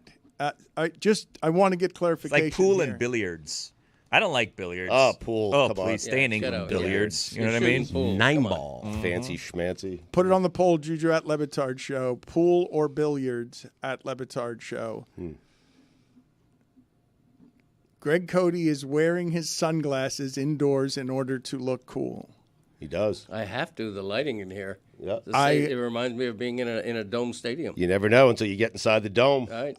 I understand what you guys are saying, that we let the doctors decide. I'm simply bringing up again for your perusal and observation when none of the quarterbacks in the league could stay healthy. And I'm looking yesterday and I'm like, Mariota, a commander. All right. He's back. All right. Yeah. None of the quarterbacks can stay healthy. We are not halfway through the season. All the teams are bad. The Dolphins, you're sitting here telling me at 2-4, we got a maybe, because everyone's saying, everyone who's injured is saying, we got a maybe. And these guys, some of them will come back, but the next half of the season will churn through many more of them. And my point, and though it's nihilistic about this Dolphin season, is we all proclaimed it dead 3-4 weeks ago. All of us on the spot. They lose at home to Tennessee. Their offense cannot do anything if Tua's not out there. Looks like the most remedial offense in the entire NFL. Worse than the Steelers, worse than anybody. Looks remedial what they're doing out there when they don't have Tua. And a month later, when the football has been god-awful and they've only won one of the games against the terrible Patriots, you guys are like, we got a maybe. We're right there. If the brain injury guy gets back, we're right there. And it feels kind of pathetic is what it does. I think you're discounting one important factor. Okay, and granted, the last two opponents, Patriots and Colts, have not been great. But when Terron Armstead is in the game, and when they have all three running backs healthy, which they haven't had all year until the last two games, in the last two games they rushed for 195 yards and 188 yards. And I don't care if the opponent was bad. When they have a running game like they had last year, they had a great running game last year. The last two games it's been great again. And that's going to make Tua's job a lot easier. I don't know what you can look at after the last month and give me Dolphins maybe. I really do. I don't know what you guys are watching. You're watching something different than I am. When the victories are shit, the victories are shit. Well, like they could be 0-6. Victories are never shit, Dan. They could be 0-6. I mean, what are you talking about? They have one of the worst point differentials in the league. Only Carolina's worse. They're like one of the worst teams in the league. But the captain of the ship's coming back. That's why you're excited. But he was bad before he got hurt. Nah, don't worry about that. Yeah. He wasn't terrible. In the Bills game? He wasn't having a terrible season. The interceptions beg to differ. Greg. They beat the Jags at the time. That was a great victory. That was then. This is now, guys. At Come the on. time, Thank Dan. you, Billy. That's a how it good felt when contribution. Georgia Tech 0-0. beat Florida State in Dublin, too. Did that guy Now- eat the poop? Did I see that right? No, I don't think he ate the poop. A different- I think a different guy ate poop. The poop thing it was never for me. Like I Same. don't look down on people who are into the poop thing. I but think you can look down on it's people just who not eat poop. for me. I think we can. I do don't that. want anyone to eat poop. I don't want think anyone you to be can- bullied I'm with into Billy eating on this. poop. I think you can. At Le Batard Show, I tend to be non-judgmental as well. But put it on the poll at Le Batard Show. I don't want to yuck someone's yum. Okay? Can you look down on people who eat poop? I mean, they have to be desperate. Right? I mean, I think we can. That is true. What if I they're think- desperate? Dan? And they are desperate. They're 1-6. come They on, lost Dan. to Duke on The Friday guy that broke night. into your car. I think we can look down on people who eat poop. I think that's okay. What if they're starving? Right. That's, Yeah. That's They're on a desperate deserted times. island. Jess swayed me on this one. Very privileged of you, Dan. They lost I think their it was fishing me. pole. What do you think They is the gotta eat perfect their own meal to shit or re-eat? die. Perfect Re-eat? meal? Yeah, re-eat. Chinese food. There's got to be stuff on this island that you can find and eat Like rather what? than I don't know. What island? You know, the coconuts all are out to sea. The fishing pole broke. You got nothing. You know, you're worried about eating a leaf because it might be poisonous. You got nowhere to turn. You defecate. You wait for it to dry in the sun for 2 or 3 days. Oh, you because dry it out. It's You a cook it. little bit. Yeah, you cook it. It's a little bit more edible when it's crunchy. And now you have Giardia. Do you put it on And then on you do what fire you at gotta all? do. You Toast know, a I mean, little? it Desperate depends on- times, Greg. depends on What how I'm you like asking it. is, Cook it what- down a little? What's the initial meal that you can turn into an infinite number of meals? You know what I mean? No. Wow. So like Greg goes to his island and he leaves it out and he cooks it a couple days, whatever. What's the initial meal that you have that you savor so much? You're like, you know what? I can keep this cycle going. The Aaron Rodgers meal, the boogers. Lumbus bread. Billy, does it not strike you as curious that when we are rummaging around in the playpen of Greg Cody's on a heater right now, he's singing about the merits of eating poop? Yeah. You asked a question that nobody in our room understood. Well, I mean, I was not trying to not be so crass. What meal would you like to shit out and re-eat for all of your life? So you eat it, and then every time you poop, you're re-eating the same thing over and over again for infinity. After 2 days in the I sun. didn't want to be so crass about it, but now we're here. Thank You guys brought me thank you. here. Yes, because Try to nobody bring it in understood here. what it is. I that think you it was were self-explanatory. I thought you meant like you're stranded, but one meal came with you, and you have to stretch it out as long as you can. Oh, wow. What would you not get sick of stretching out? Yeah, I think you eat a little nibble. Like, I feel like if I had one sandwich and I had no hope of being rescued, I would sustain myself on one nibble of sandwich Ration per day. it, yeah. Yeah. Yeah. Yeah, and I might, just as a wild hair, I might plant a little piece of that sandwich and hope that it grew into sandwiches. A sandwich tree? Sandwich seed. I like Sandwich that. tree. I like that. That's exactly right. You'd become such a good He's gardener, hoping. yes, Yes. and farmer that you would grow a sandwich, the rarest of Yeah, things, I a would sandwich tend tree. to it. I would fertilize it with my own shit. You're getting to the be most perfectly out of that frank. sandwich. Yeah, I am. You're picking BLTs out of a tree. Yes. How great would that be, a sandwich tree? Yeah, it would be great. That's fantastic. Especially on an island where there's no food. Yeah, especially if you could make it magically out of your own shit. The luck. I mean, Okay, it's BL3, amazing. yeah. Kind of What the an plot of The amazing Martian. story. Makes everybody want to be deserted on an island. Right. If you could just shit sandwich trees, I you would could grow, get away from your wife or husband. That's correct. All of your responsibilities and problems. You could just go to an island and Right. shit sandwich trees. A BL tree.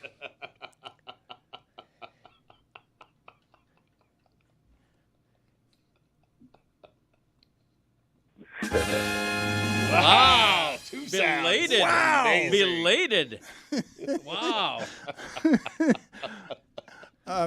Jessica, you were saying of Drake May.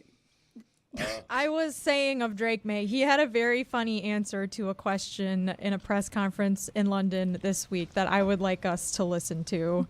And it was very amusing. Here it is. Hi, Drake. We've already asked your head coach, but we're looking for great ambassadors, and what better than yourself for the Patriots.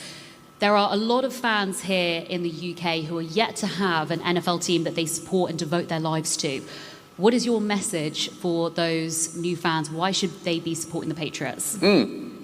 First off, I think it comes in the team name, New England. I think it's easy for, UK fans to, be attracted to that. He ain't wrong. You can't send that over there and expect those people to keep loving that thing.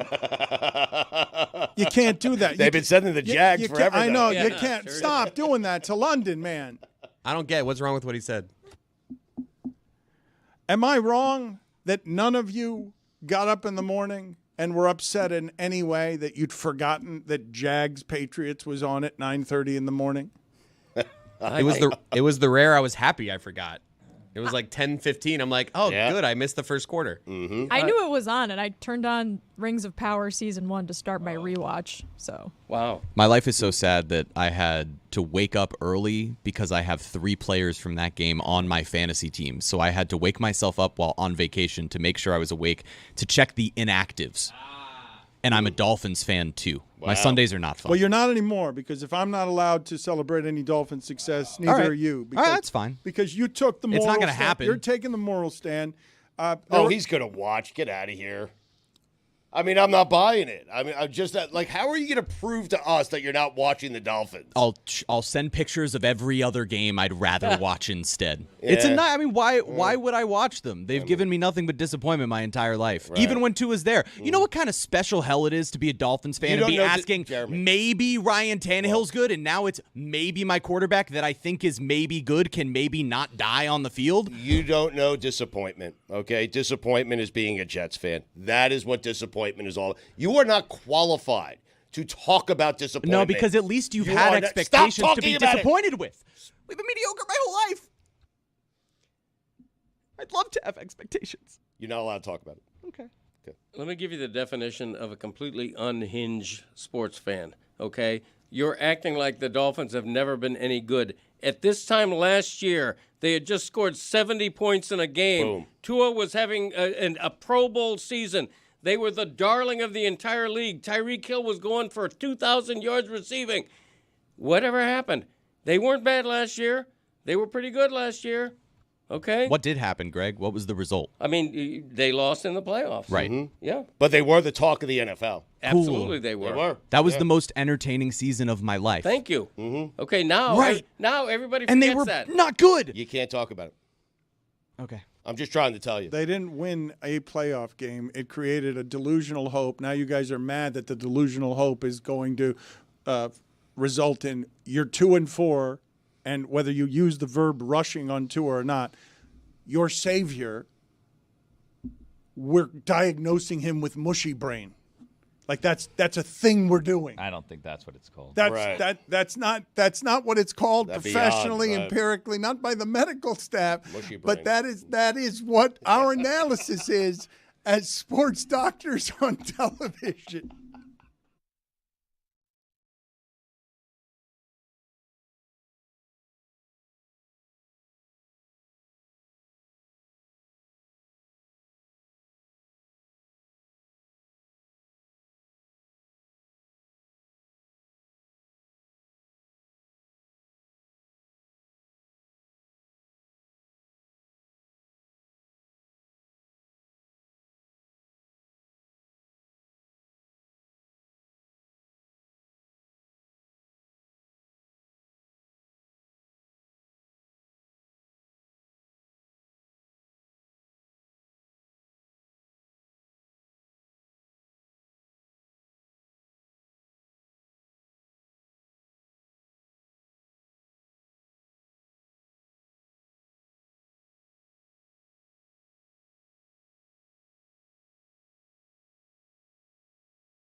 Hey, Dan, it's me, Lucy, and we're here.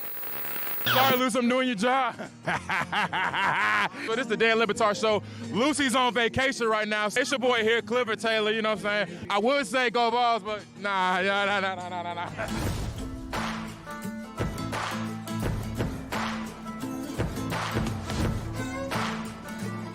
Hey, Dan, I'm here working 9 to 5.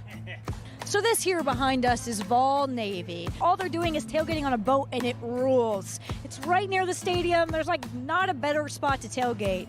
And guess what? We're going on a boat today.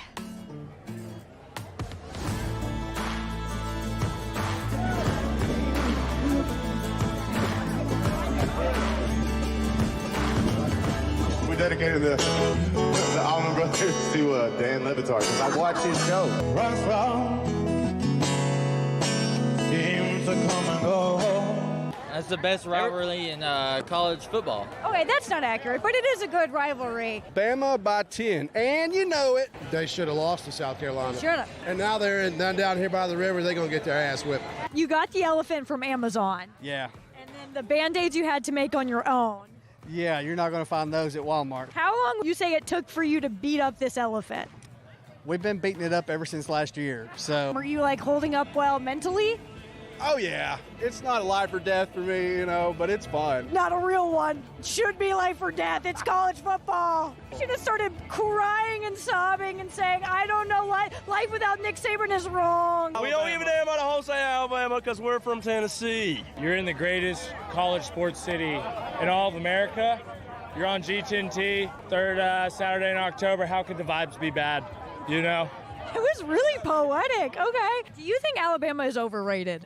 Yes. Yes, of course. They got their ass whooped by Vanderbilt. Absolutely. I mean, have you seen them play? They ain't got nothing good about them. They're never overrated. They're always strong, bringing a presence. I've noticed that Tennessee fans are very afraid of talking shit about Alabama. Yes. You don't want to curse anything. Yes. What was your immediate response when you found out that Nick Saban retired? Pure elation. Oh, absolutely flabbergasted. I just dropped everything in my hands. Slow-mo movie scene, just no. A little bit of relief, but also a little bit of dread of like, okay, what's coming next? Overabundance joy. I mean, he's the GOAT. I mean, he really is. But my immediate reaction was, thank God. Thank God. He has everybody's respect, but it's good for us. I was very happy because I don't like anything about Alabama, really, except for Nick Saban, because I kind of respected him. So now I can kind of dive knee-deep into my full hatred of Alabama. Is Tennessee no longer the best team in the state of Tennessee? Is it Vanderbilt? That's a fair question. Whoa. I'm a journalist. I have to ask questions. No, I get it. You're investigating, but listen, some questions just don't need to be asked on Rocky Top. We love Vandy. Hell no. You got little brother, and you want little brother to do well. You're proud of him. But on rivalry week, you're going to beat the crap out of him. I still think we're better. No, we're going to whoop their ass in November. We're going to beat Alabama. We're going to beat Mississippi State. We're going to beat Kentucky, and then whoop Vandy's ass and go to a national championship. Go Vols. But you didn't include Georgia in that. Tough seed. That's... There a particular SEC fan base that is worse than the rest? I mean, I love the Georgia Bulldogs as much as the next Tennessee fan. Zero. I hate Arkansas. Arkansas is the worst fan base I've ever encountered. Kentucky. I hate the whole state of Kentucky. That's all I'm going to say. I hate them. Okay. No one likes Florida people. I mean, it's just simple as that. Show is based out of Miami, my friend. Oh, I'm sorry. I do not care. I hate Florida, too. He's with me. I hate that place. It sucks. Just kidding. I like Gainesville. They're nice there. I will say I was looking for a ticket, and I got on the app Game Time. Used code Dan, got $20 off. Or Lucy. Or Lucy. What time is it? Say game time. Game time.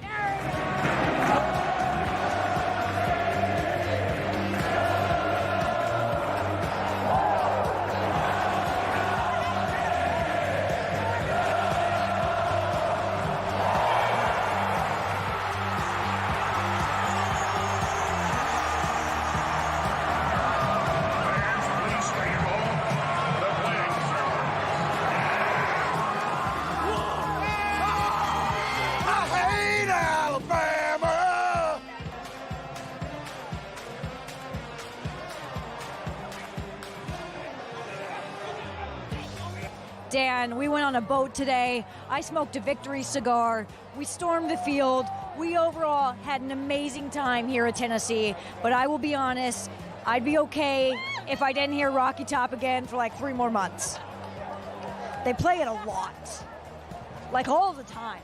Like they don't really play anything else. Dan, just like that. Make no mistake about it. The Vols are back. There was a lot of college football to talk about. If I'd been smarter and not worn down from last week's business dealings, I would have had more college football earlier in the show. The college football had more fun in it than the professional football did yesterday, although I guess Lions, Vikings is fun. But again, it hurts here locally to have Jazz Chisholm and Giancarlo Stanton and Dan Campbell and all of these people, and Miguel Rojas, all of these people who couldn't win Enough here. of him. What is he doing? Get out of here. Miguel Rojas. Yeah, I'm not Did you sure see if when he he was fit. trying to tell Shohei Ohtani how to bat like a month ago or a week ago? Ridiculous, that guy. This is going to be the Revenge World Series. Miguel Rojas on the bench against Jazz. That's the storyline everyone should be focusing on. We're all looking at Shohei Ohtani and Aaron Judge and all of these superstars, Juan Soto, Mookie Betts. The best storyline in this series is Miguel Rojas and Jazz Chisholm Jr. going head-to-head in the World Series. You want to create rivalries? That's an actual rivalry. They hate These each guys other. genuinely do not like each other. They do hate each other. I have enjoyed the baseball a great deal, and seeing Mookie Betts come back to life is pretty cool. Seeing the Dodgers be overwhelming offensively, even if Freddie Freeman is all medicated and can't even get out there, scoring more runs in just ending Stugotz's Mets season. Yep. And giving us the World Series that's going to do better numbers than I don't know the last World Series that will be better than this World Series. I would imagine this is going to be the highest-rated World Series of all time. I mean, you have Yankees, Dodgers, and Ohtani. What do you mean, no? Not even close. What? All Baseball time? is Yes. not that It anymore. could. What? You have the No, it two. can't. You have the Guys, two there used to be biggest 3 markets. channels. There used to be like 3 channels. No. What are you even talking Stugatz, about? no. The ALCS and NLCS were on Fox Sports 1. There were- in lieu when of there the were- Masked when Singer. there Like were- the Masked Singer was on Fox. When there were 3 channels, Stugotz, there would be 70 million people watching. Right. I saw that Broncos Saints that Dan was talking about earlier, saying "Get it out of my life," did like more combined than on that same Thursday. There was like a game 6 for Mets. Like baseball did not even come close to Broncos Saints. Look, baseball has shrunk. combined. College football is the second biggest sport in America. Baseball has shrunk, but it makes it no less interesting that you've got Yankees and Dodgers, and you've got physical giants in the sport. Stugotz, Giancarlo Stanton is all of a sudden Babe Ruth. He had 5 hits against Cleveland in 20 at-bats. Yeah. All of them were home runs. Mm-hmm. You could see the Guardians deflate pitcher and catcher. The photographs were amazing, Stugotz, of the way Naylor and whoever had given up the large home run to whomever, right? Because it's Stanton and it's Judge, and you hear the sound, and the catcher and the pitcher collapse in like physical despair Because they know it's going out. because Right. they know that the thing the Yankees haven't had for the last 15 years, they haven't been in the playoffs, is they go all or nothing with the home runs, and then they can't get the home runs. Right. They get to the playoffs, and they don't get the home runs against the elite pitching. Cleveland was pitching. Stugotz, that's Soto at bat. That's Soto at bat. He does not swing at balls. Like the plate discipline of that guy is totally absurd. And I'm sitting there watching, and I'd be like, yeah, I'd give him first base and pitch to Judge. Yeah. I'd rather pitch to Judge. I'd put runners on second and third because I don't want any parts of what Soto is. He's going to look so good in a Mets uniform next year. I mean, I cannot wait. Stugotz, Soto is batting, and the announcers are describing him as stalking the pitcher. Yeah. The announcers are talking, and they're like, how do you pitch a guy who has no holes? The failure rate in that sport is 7 out of 10 times, but not with him because he walks so much. You're basically, every time he's up, you're playing 50-50 ball with whether or not he's going to get one base or he's going to take all 4 of them from you. The highest rated World Series was back in 1978. You know who played? Yankees Dodgers. Thank you. Yes. Yeah, this has a chance to eclipse that. To try to help him out. Now, that was back when there were only 3 stations. I understand Hold on a it. second. Okay? Hold on. But in the modern era is what I meant. Maybe to help you out, Stugotz, instead of highest rated, you might end up with the most viewers ever. Because when you're looking internationally, I'll take it. and you have Yes. Yamamoto, and you have Ohtani, and it's Yeah. Yankees Dodgers, That's what I'm talking and you're looking about. at the most people to ever lay their eyeballs on a screen that's Bingo. playing the World Series, that's where you may be right. Thank you. Internationally. Internationally. Okay, he stumbles into it. Maybe nationally, who yes, knows? here we go. Not nationally. Stugotz was right. Thank you. Holy. Yes. Stugotz was right. 100%. I'm with you. You are right. Appreciate it. You are right. Thank you. Let me ask you guys a serious question. Who do you think is going to have more viewers on Monday? Because for whatever reason, we waited 4 days to get to the World Series, and now it's going up against football for whatever reason. Instead of like taking advantage of like, hey, why don't we do like a Tuesday, Wednesday, Thursday, Friday situation? No, like we're going to wait till Friday, and then Saturday they have to go up against Texas A&M, and then on Monday they have to go up against, now this is not a good game, Giants Steelers. Who do you think has a higher rating, Giants Steelers or Game 3 of the World Series? Who do we think had better ratings last night? Dodgers, Mets, or Jets, Steelers on Sunday Night Football? on Jets, NBC? Steelers. Probably Jets Steelers. NFL always wins. Probably. Exactly. I said World Series. Well, though. isn't there a chance? I mean, the WNBA numbers have been kind of huge. Is yeah, it absurd probably for, didn't help that there was another game on that. It was a New York team also. Does Grimace go to a farm upstate and get shot now, Stugotz? I don't know what's going to happen. I'm looking up the WNBA Finals ratings because I don't think it came out yet. Dan is wondering whether or not that eclipsed either of the other events that were on. Baseball has shrunk, okay, but this will bring it back with plenty of viewership and interest because it's the giant guys fighting against each other. It's the home run hitters. But and LSU, Texas A&M, But Saturday It's night. a huge game. de facto playoff game. Exactly right. It's an elimination game, Dan. So I'd argue that it's probably more important than the World Series in terms of, stakes, right? Okay, this is what I want to talk about if we're going to talk about college football because I do want to get to Texas and Georgia. And I want to get to, thank you, Greg, yeah. Good contribution. Needed it. Yeah. And I want to get to, it was a small window, and I want to get to. Always on my mind. Love that. I can't hear the word Georgia without singing the word Same. Georgia. I feel that way about Rocky Top, Greg. Now Do I have you? that stuck in my head. Yeah, you just can't. Somebody says Georgia, Georgia. I just literally cannot help myself. I apologize. Go about your business. Tennessee, Alabama. Alabama, I would not want to coach that football team. Like, the SEC is hard. And Certainly not after Nick Saban left. That's you don't replace the guy that replaced. That's what I mean. You do not replace the guy, Dan. Someone taught me you replace the guy that replaces the guy, but you do not replace the guy. And Kalen DeBoer decided to follow the guy. Understood. Bad decision by Yes, Kalen Stugotz, DeBoer. That's where I was headed. But also a bad decision by Mike Norvell. He could have had that job. And it would feel a lot better than the predicament he's in at Florida State. But before we get to the bigger games, I just wanted to ask you guys a couple of questions because I think Navy and Army are good enough to both be in the playoff. I can't believe I am saying that. Oh, boy. We'll see about that. Notre Dame's got a big one against Navy this weekend, Dan. But Deshaun Peel for Navy had 2 pick sixes, and on the last one, I think he had the best feeling in the entire sport because he went 85 yards with it and then at the very goal line trucked the quarterback. Like, ran 85 yards and then just ran over the quarterback. At 2 pick sixes he had in that game. But the thing to mock over the weekend, and Jeremy thinks he's going to skate on this, and he is not, his player had the most embarrassing thing to happen in the sport this weekend where UCF is up by a touchdown. I've seen any number of players over the years drop a ball before the goal line to celebrate a touchdown. I have not seen it in a way that costs a game because It didn't. They scored a touchdown on that possession ultimately because they recovered the fumble, but they did blow a lead at the number 9 team in the country with an opportunity to finally turn the season around. But I didn't watch a second of it. I was at a Broadway show. Huh. The UCF, that thing is the most embarrassing thing to happen in the sport. Oh, yeah. Just UCF in general? Yeah. No, and no one picked it up. It was just the ball was just the ball just sitting- sat there it was for a just while. sitting there. That game, that blown lead, everything about it was embarrassing. UCF should be embarrassed. Like, that's the position they're in. You're saying it's the most embarrassing thing to happen in the sport this year? I think or just so. last week? No, Vanderbilt beating Alabama. I think.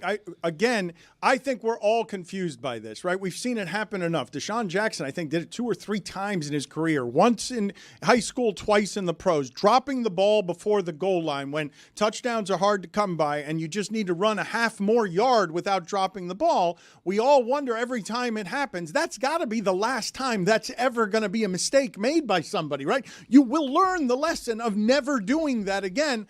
And yet it seems to happen every couple of years. When you would think on an interception, like you're a defensive player, how many touchdowns are you ever going to score? Wouldn't you want to hold on to the ball? Keep that ball? Forever. Yeah. Forever. Yes, right. Why would you drop the ball before the goal line? I can't understand the logic at all. You take that ball home. You're right. Yeah. So I went with some of the fringe stuff that happened. But the big thing of the weekend was Georgia doing that to Texas, right? Because we thought Texas belongs in the SEC. Texas might be at the very top of the SEC. Texas went into Alabama last year and won. Texas belongs in a different sphere than Oklahoma. Oh, Georgia's still king. Georgia might lose to Alabama, but Georgia can still ransack you with its athletes and make it so that none of your quarterbacks can do anything because their defense has a bunch of pros on it. Yeah, Georgia's defensive front they were so good in that game, and they were so good at making viewers uncomfortable in the first half. And Texas getting shut out in the first half was crazy. And it makes up for the fact that Carson Beck, again, doesn't have a good game. And it's kind of hard to – I know Kirby Smart said after the game that, like, no one believed in them and, ESPN didn't believe in them and et cetera, et cetera. Nonsense. Yeah. I mean, everyone did have Texas in that game because it was a Texas home game. So maybe he's just going off of, like, the picks. But the reason why I think is because now we've seen 2 games where Carson Beck hasn't played well. And in the Alabama game, the second half was like a different game. Like they came back and Georgia almost won that one. But I think maybe that's why. But again, like the defense is so good that it didn't matter in this game. And even though there was some real BS in the third quarter with that pass interference call, Georgia just completely dominated Texas at the line of scrimmage on defense. That part is the part that I was not expecting because Texas has obviously athletes all over the field. I wasn't expecting an ass kicking along the front that sort of makes everything Texas has going on in its backfield not matter at all because you can watch that game and say they can play 100 quarters, these 2 teams, and this defensive line will continue to do this to this offensive line. There will be no scheming your way out of this. There will be no quarterbacking your way out of this. It's too much athleticism. There's no way to stop this. The best athlete on the field, and it's a field full of world-class athletes, was Jalen Walker. I mean, that kid was so good in that game with 3 sacks and 3 forced fumbles. It was ridiculous. I mean, he won the game for him. The SEC has look, man. I wouldn't want to play Texas A&M. If I threw Texas A&M in the playoff, I would not want to play against them. They've got a bunch of pros along the defensive line, and I'm watching Tennessee, Alabama. Alabama's not a lot worse than they were last year, man. Saban, that was smoke and mirrors last year. That was not that good of an Alabama team that ended up in the last 4, and you saw how it is that Kirby Smart and Dabo Swinney made up some of the ground on Alabama. Clemson is no longer that. Obviously no longer that. But the top of the SEC, whether it's Georgia or Alabama, they might beat each other up because you got to go to Tennessee and somebody will lose at Mississippi. They might beat each other up. But those feel like the best teams in the sport to me. But when I came in today, I asked Jessica, who's the best team in college football? And she said, Indiana. Oregon? She asked it with a question mark. I changed my mind to Indiana. Man, they kicked Nebraska's ass, although Curtis Rourke is now going to be out for a couple weeks with a thumb injury. But, yeah, I guess I say Oregon because they beat Ohio State. They looked good in both phases, but I still think Georgia's really good. And like, they were, I guess, in Kirby Smart's mind, forgotten about after losing to Alabama. And it doesn't help that Alabama then went on to lose to Vanderbilt. 2 points from losing to South Carolina or 3 points from losing to South Carolina the following week and then lost to Tennessee in a game where Jalen Milroe was just making a ton of mistakes. Their offense couldn't create anything. Explosive plays out the window. They just got completely stomped by Tennessee's defense. And you're like, well, why couldn't Georgia figure that out sooner in that game? Because then they win that game in Tuscaloosa. After Tennessee had lost against Arkansas at Arkansas because all of those SEC teams have athletes. But you mentioned Kirby Smart. Kirby Smart has to manufacture something because he took the sport from Saban over the last couple of years. That's the hardest thing. Forced Saban out. He never beat Saban, but he has taken the sport from Saban, yes. I mean, he has. He won the championships, and his team is now what Alabama has been, even as it loses to Alabama. But Kirby Smart is manufacturing over five weeks, basically.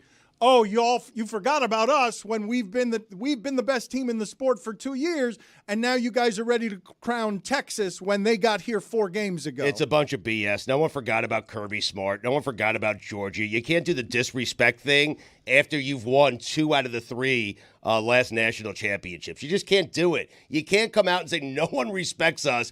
Everyone forgot about us. No one forgot about Georgia, and everyone respects Georgia. Everyone knows how good they are, and everyone knows they've won 2 of the last 3 national championships. Kirby Smart enough, please. He's saying shit. I mean, seriously. He is just saying stuff to get his team riled up. I am tired of Kirby Smart. Oh, for the love of God. I can't help. I mean, what do you want me to do? You win 2 out of the 3 last national Everybody championships. You steal the sport from the greatest coach in the history of the sport. Texas. Oh, get out of here. Everybody. I took Texas by double digits. But what does Kirby Smart do? You trying to prove something to me? I didn't respect you. You care that Stugotz didn't respect you? I didn't forget about you. I have plenty of respect for you. Please get out of here. The reason that when you asked me who the best team was and I said Oregon was because Oregon survived what could have been a catastrophic situation on Friday night. They go into Purdue. Purdue, we know they're really bad this year, but previous seasons they've been giant killers, right? They've knocked off top teams in the country before. But then this happened before the game to Oregon's mascot. And this was when I said, uh-oh, if they can survive this game against Purdue, they may actually be the best team in the country.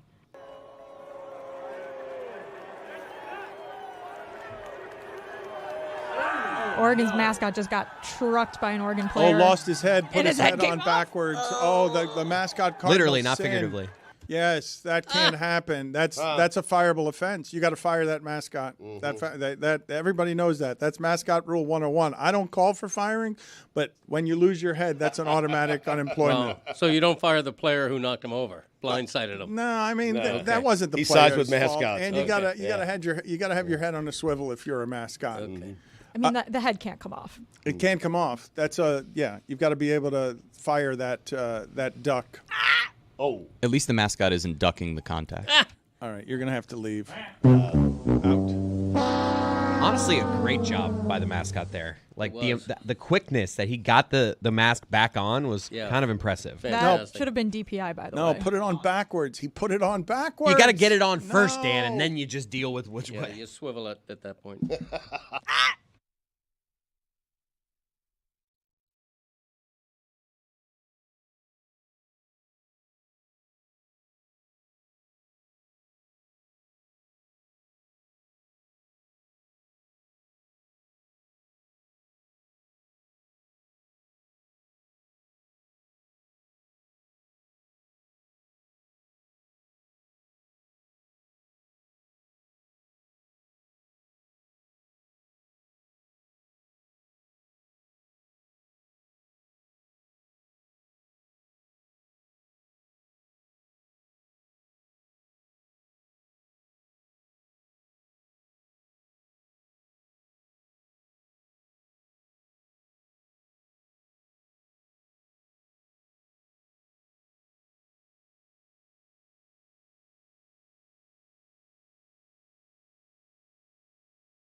The next 3 weeks are probably going to be kind of crazy if things are going to continue to escalate to an unhinged, overt, rabidly racist and misogynistic awful that's just dividing the country more and more. And somehow, Stugotz, it seems like in all the swing states, we're somehow at 50-50. Jamal Hill left ESPN so that she could speak freely about all the things going on in this country. She's got a new podcast, Spolitics, where she's mixing sports and politics because they matter. New episodes every week on the iHeartRadio app, wherever you get your podcasts, and it's at Jamal Hill on YouTube. Before we get to the politics of the moment, let me play this sound that we played earlier from Cheryl Reeve, because we're talking about the officiating instead of a deciding game going into overtime, because in the WNBA last night, Cheryl Reeve, understandably, was upset after the game. You know, it's a shame that officiating, had such a hand in a series like this. Obviously, there's always going to be a team that's going to be a little more disappointed than the other. I thought today was incredibly disappointing. The challenge, we have got to change our challenge rules, and the officials doing the game should have a third party, because that was not a foul. I know all the headlines will be Reeve cries foul. Bring it on, right? Bring it on, because this was stolen from us. Bring it on. Bring it on. Jamel, your thoughts? She is right. It wasn't a foul. However, and this is where I have a hard time. I understand from her standpoint why she's so upset. I mean, this is fresh. She's just coming off losing a championship. Decisive game 5. Could have went either way at a lot of points. And certainly the way the Lynx came out and punched New York in the mouth, I mean, it really did early on look like this was going to be theirs to lose. But when you have an entire overtime after that, can you really say it was stolen from you? Because that wasn't I get it. Like, they not only missed on the foul, they also missed the fact that Breonna Stewart traveled right before that. And these kind of things, unfortunately, happen. I do think overall, her point is correct about the officiating. There needs to be an upgrade in this league, along with, maybe looking at how they do things and how they approach officiating at all. But I thought it was a little beneath her to kind of go there the way that she did, and as harshly as she did, considering the fact that, again, you have an entire overtime to change the outcome of this, and you didn't do it. And at the end of the day, I mean, that's kind of what people are left with. The thing that I'm surprised by, Jamel, is that not often after a championship do you hear the losing coach ever say they stole that from us. Like, it's an uncommon thing to hear. Yeah, I mean, and that part was, in a weird way, kind of refreshing, because a lot of times in these games, we'll see very obvious things. And we watching at home, we know that some shady business is going down. And then when afterwards, when you ask the coaches, and they usually have that sort of generic, oh, I don't want to get fined, or I don't want to comment on the officials. From an honesty standpoint, it was refreshing. It's just, maybe, in that moment, it was a little disappointing to use the word stolen, because that's kind of disrespectful to the liberty. Jamel, we're marveling at your multitasking here, and we're thinking of Greg Cody trying to do what you're presently doing, which is taking an Uber and getting, I don't know, coming from the airport to the airport, but you seem okay. Whatever you're doing, you're seamlessly getting out of the car. You're multitasking, right, giving takes while walking through errands. I would trip over myself. Yes, so we salute you for your analysis here. A couple of other things from sports that I wanted to get to here. I don't know how you feel about your Detroit Lions going into Minnesota. They're now 5-1. Jared Goff over the last 4 weeks is playing the best quarterback anyone's ever played quarterback. And here's Dan Campbell. Everyone loves Man Campbell in Detroit. Here's Man Campbell after the game. Hey, listen, man, to say that I'm proud of you would be the massive understatement. I love this freaking team. I love the coaches. I love the players. I love everything about it, man. We are so freaking hardened. Even when doesn't go the way we want it to, man, you find a way. People love him so much. God, how could you not? Jamel, your thoughts on the on Detroit going in and ending Minnesota's undefeated season? I think Detroit has probably established itself easily as the best team in the NFC. I know people are going to bring up that Bucs loss. The Bucs are a good team. The Bucs are a playoff worthy team, but I mean, I think Detroit right now, I mean, they're just playing at a Super Bowl championship level. And to go into Minnesota, beat an undefeated team, I think it was like just another statement win in a season of statement wins. I mean, Jared Goff has been exceptional. He kind of got off to a slow start this season. I think it's really time to start talking about him as an MVP candidate. When you look at his completion rate, when you look at his command of the game, when you look at how he's leading this offense, I don't think it's any question that he should be right there in the conversation among the many names brought up for MVP. And may I just say, Dan, this feels so odd. We're talking about sports.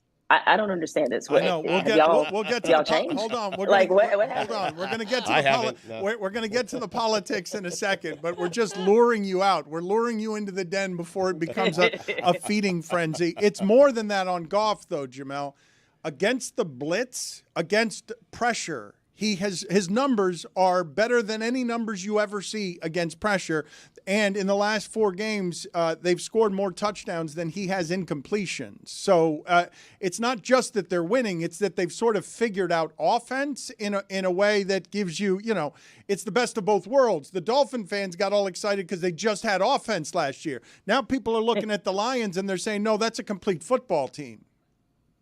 Yeah, I mean, it is different when you look at not just their style of offense, but I think the creativity too.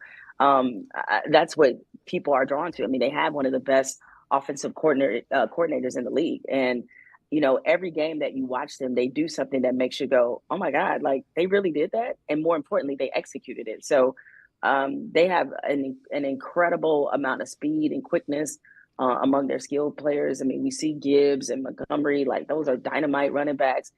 They got J-Mo. Like this team does not have a lot of holes. And I think it was an even bigger statement for them to play that way, considering they lost their best defensive player in Aiden Hutchinson. So for them to play the way that they did and to do so with such authority, I think this team, again, best team in the NFC, and they look really on track to go to a Super Bowl. I want to play some sound for you here because Deshaun Watson got booed off the field after tearing his Achilles, and his teammates rushed to his defense. And here's Myles Garrett before we get to Jameis Winston. Here's Myles Garrett not happy with his fan base. Man does pretty much everything right. He's been a model citizen through college and most of the pros. Wow. Let's play the model citizen. Yeah, let's play the Jameis Winston. He said most of the time, in fairness. Yeah. Strong most. Yes, there. most doing a lot of lifting there. Now, Jameis Winston here had a rambling speech here that had a lot in it. He always does. Raised. I was taught to love no matter the circumstances, especially for people who do right by you.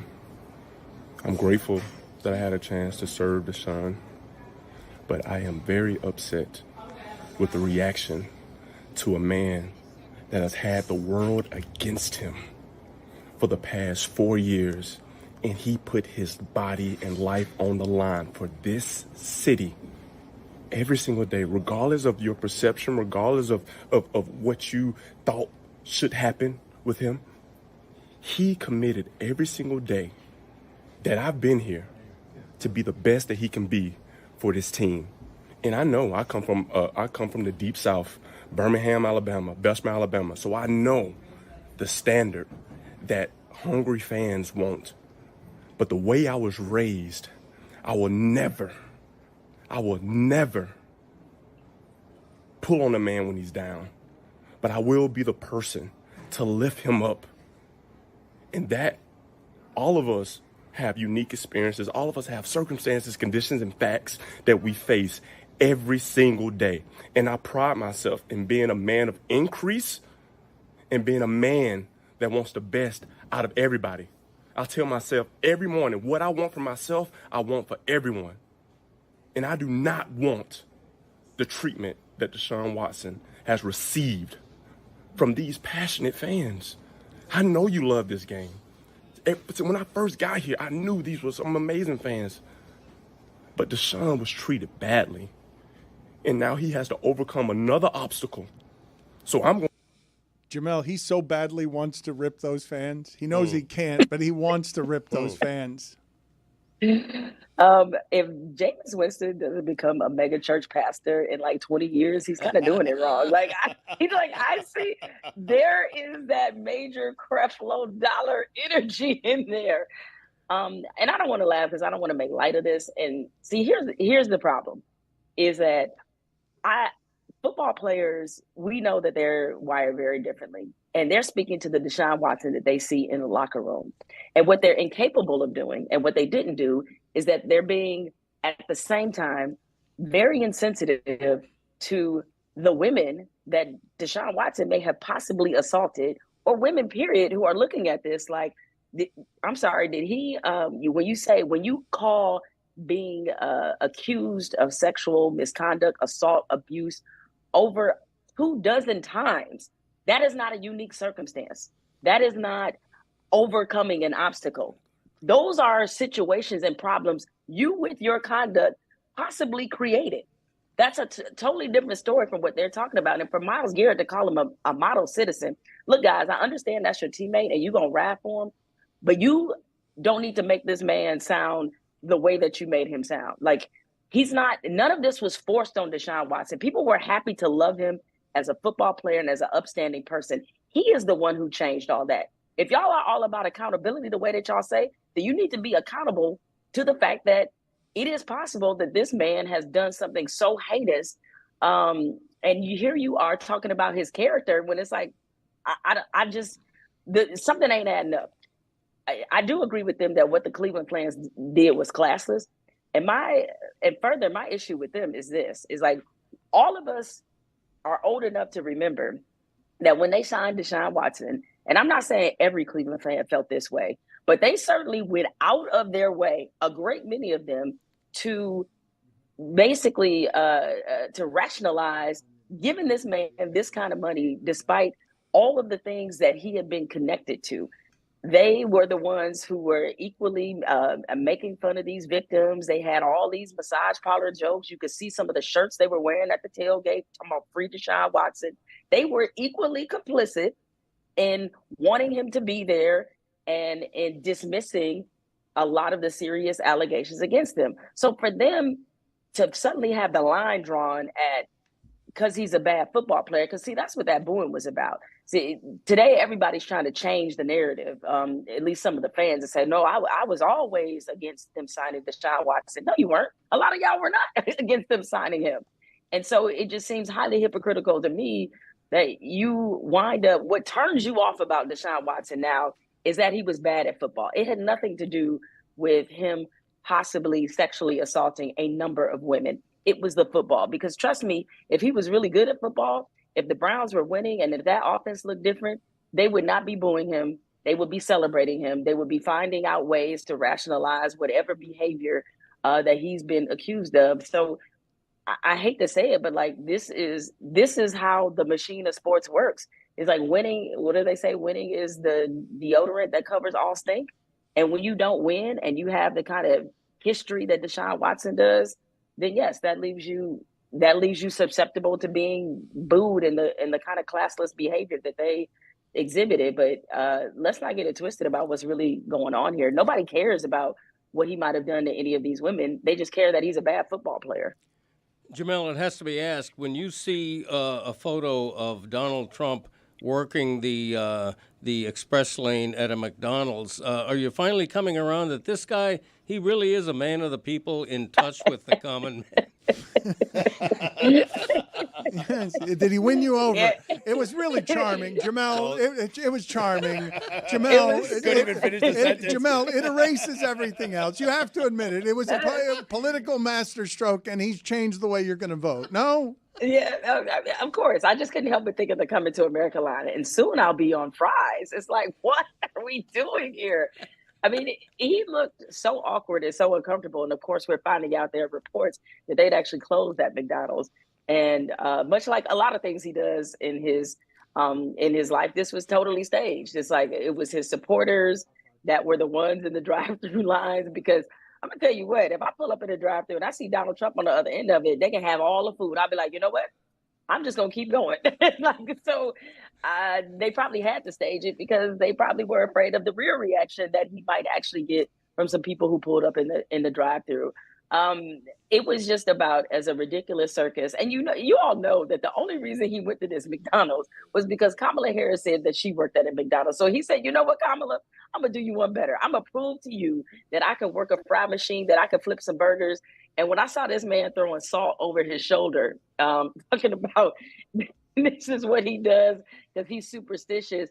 And I couldn't help but watch the employees' faces in that video because they were all looking at him like, does he know that if he actually had to work at McDonald's, he'd probably get fired in an hour? And lucky for him, I do think McDonald's actually hires convicted felons. So there's that. Put it on the poll, please, Juju, at Le Batard Show. Would Trump be fired within an hour of working at McDonald's? Jeremy, you have a top 5 list of just strangest things or most racist things? Racist, crazy, strange, silly, outlandish, disqualifying. That Trump has done in the last week? It's the last week to 10 days. So we can start with a couple of OLIs. OLI, when asked about calling people who don't support him the enemy within and being given a chance to clarify, he said, no, I think that's accurate. He is doing an interview with the Saudis despite avoiding media here.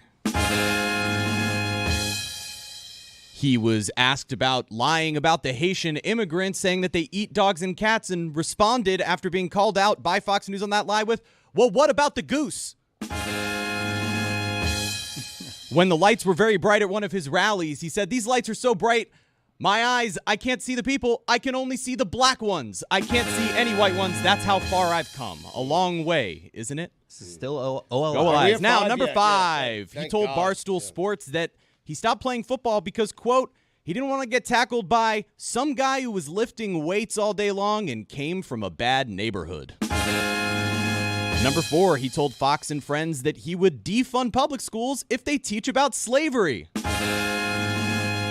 Number 3, the whole McDonald's thing. Number 2, he told a supporter who was fainting at a rally in Pennsylvania to, quote, lose weight, and then told security to get that fat pig off the couch. And then finally, number 1, he talked a lot about Arnold Palmer's dick. Go on. Jamel, your thoughts? Can I throw in a honorable mention? I don't know if you guys have seen the video of him calling Sage Steele by the wrong name. Oh, yeah. I meant to ask you about that. How can you botch that name? I meant to ask you about that, actually. See, you were going to get out of here. Wait a minute. Look, she's inflammatory on purpose. She knew I was going to let her go without asking her about Sage Steele. And you wanted to comment on the Sage Steele grift of not even Donald Trump having the courtesy of pronouncing her name right if she's going to sell her soul like that.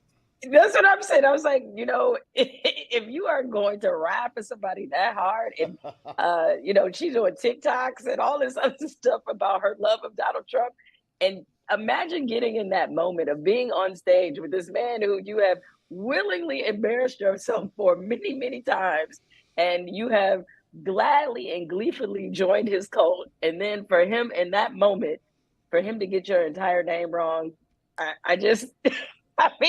like that has got to be a top 5. Was the grift worth it moment that I've ever seen in my life. That was your friendly neighborhood race lady. Yes, she is running on a platform of Stop the Steal. Thank you, Jamel. Politics is the new podcast. Wait, were you going from? Are you in a dressing room right now? Is that where you are right now? I am, because I'm actually headed to my new job, which I think I can talk about now because they officially made the announcement 12 minutes ago. All right, well, tell us, what's the new job? The new job is I have a new TV show that'll be on True TV, also appearing on Max. It's called Above the Fold, a return to, and this is now a cuss word almost, long form journalism. Oh, wow. You're going to study. What is that? Look at that. All right. That is, as I like to call it, losing in the modern age. Thanks, Dan. Appreciate the support as always. See you later, Jamal. See ya.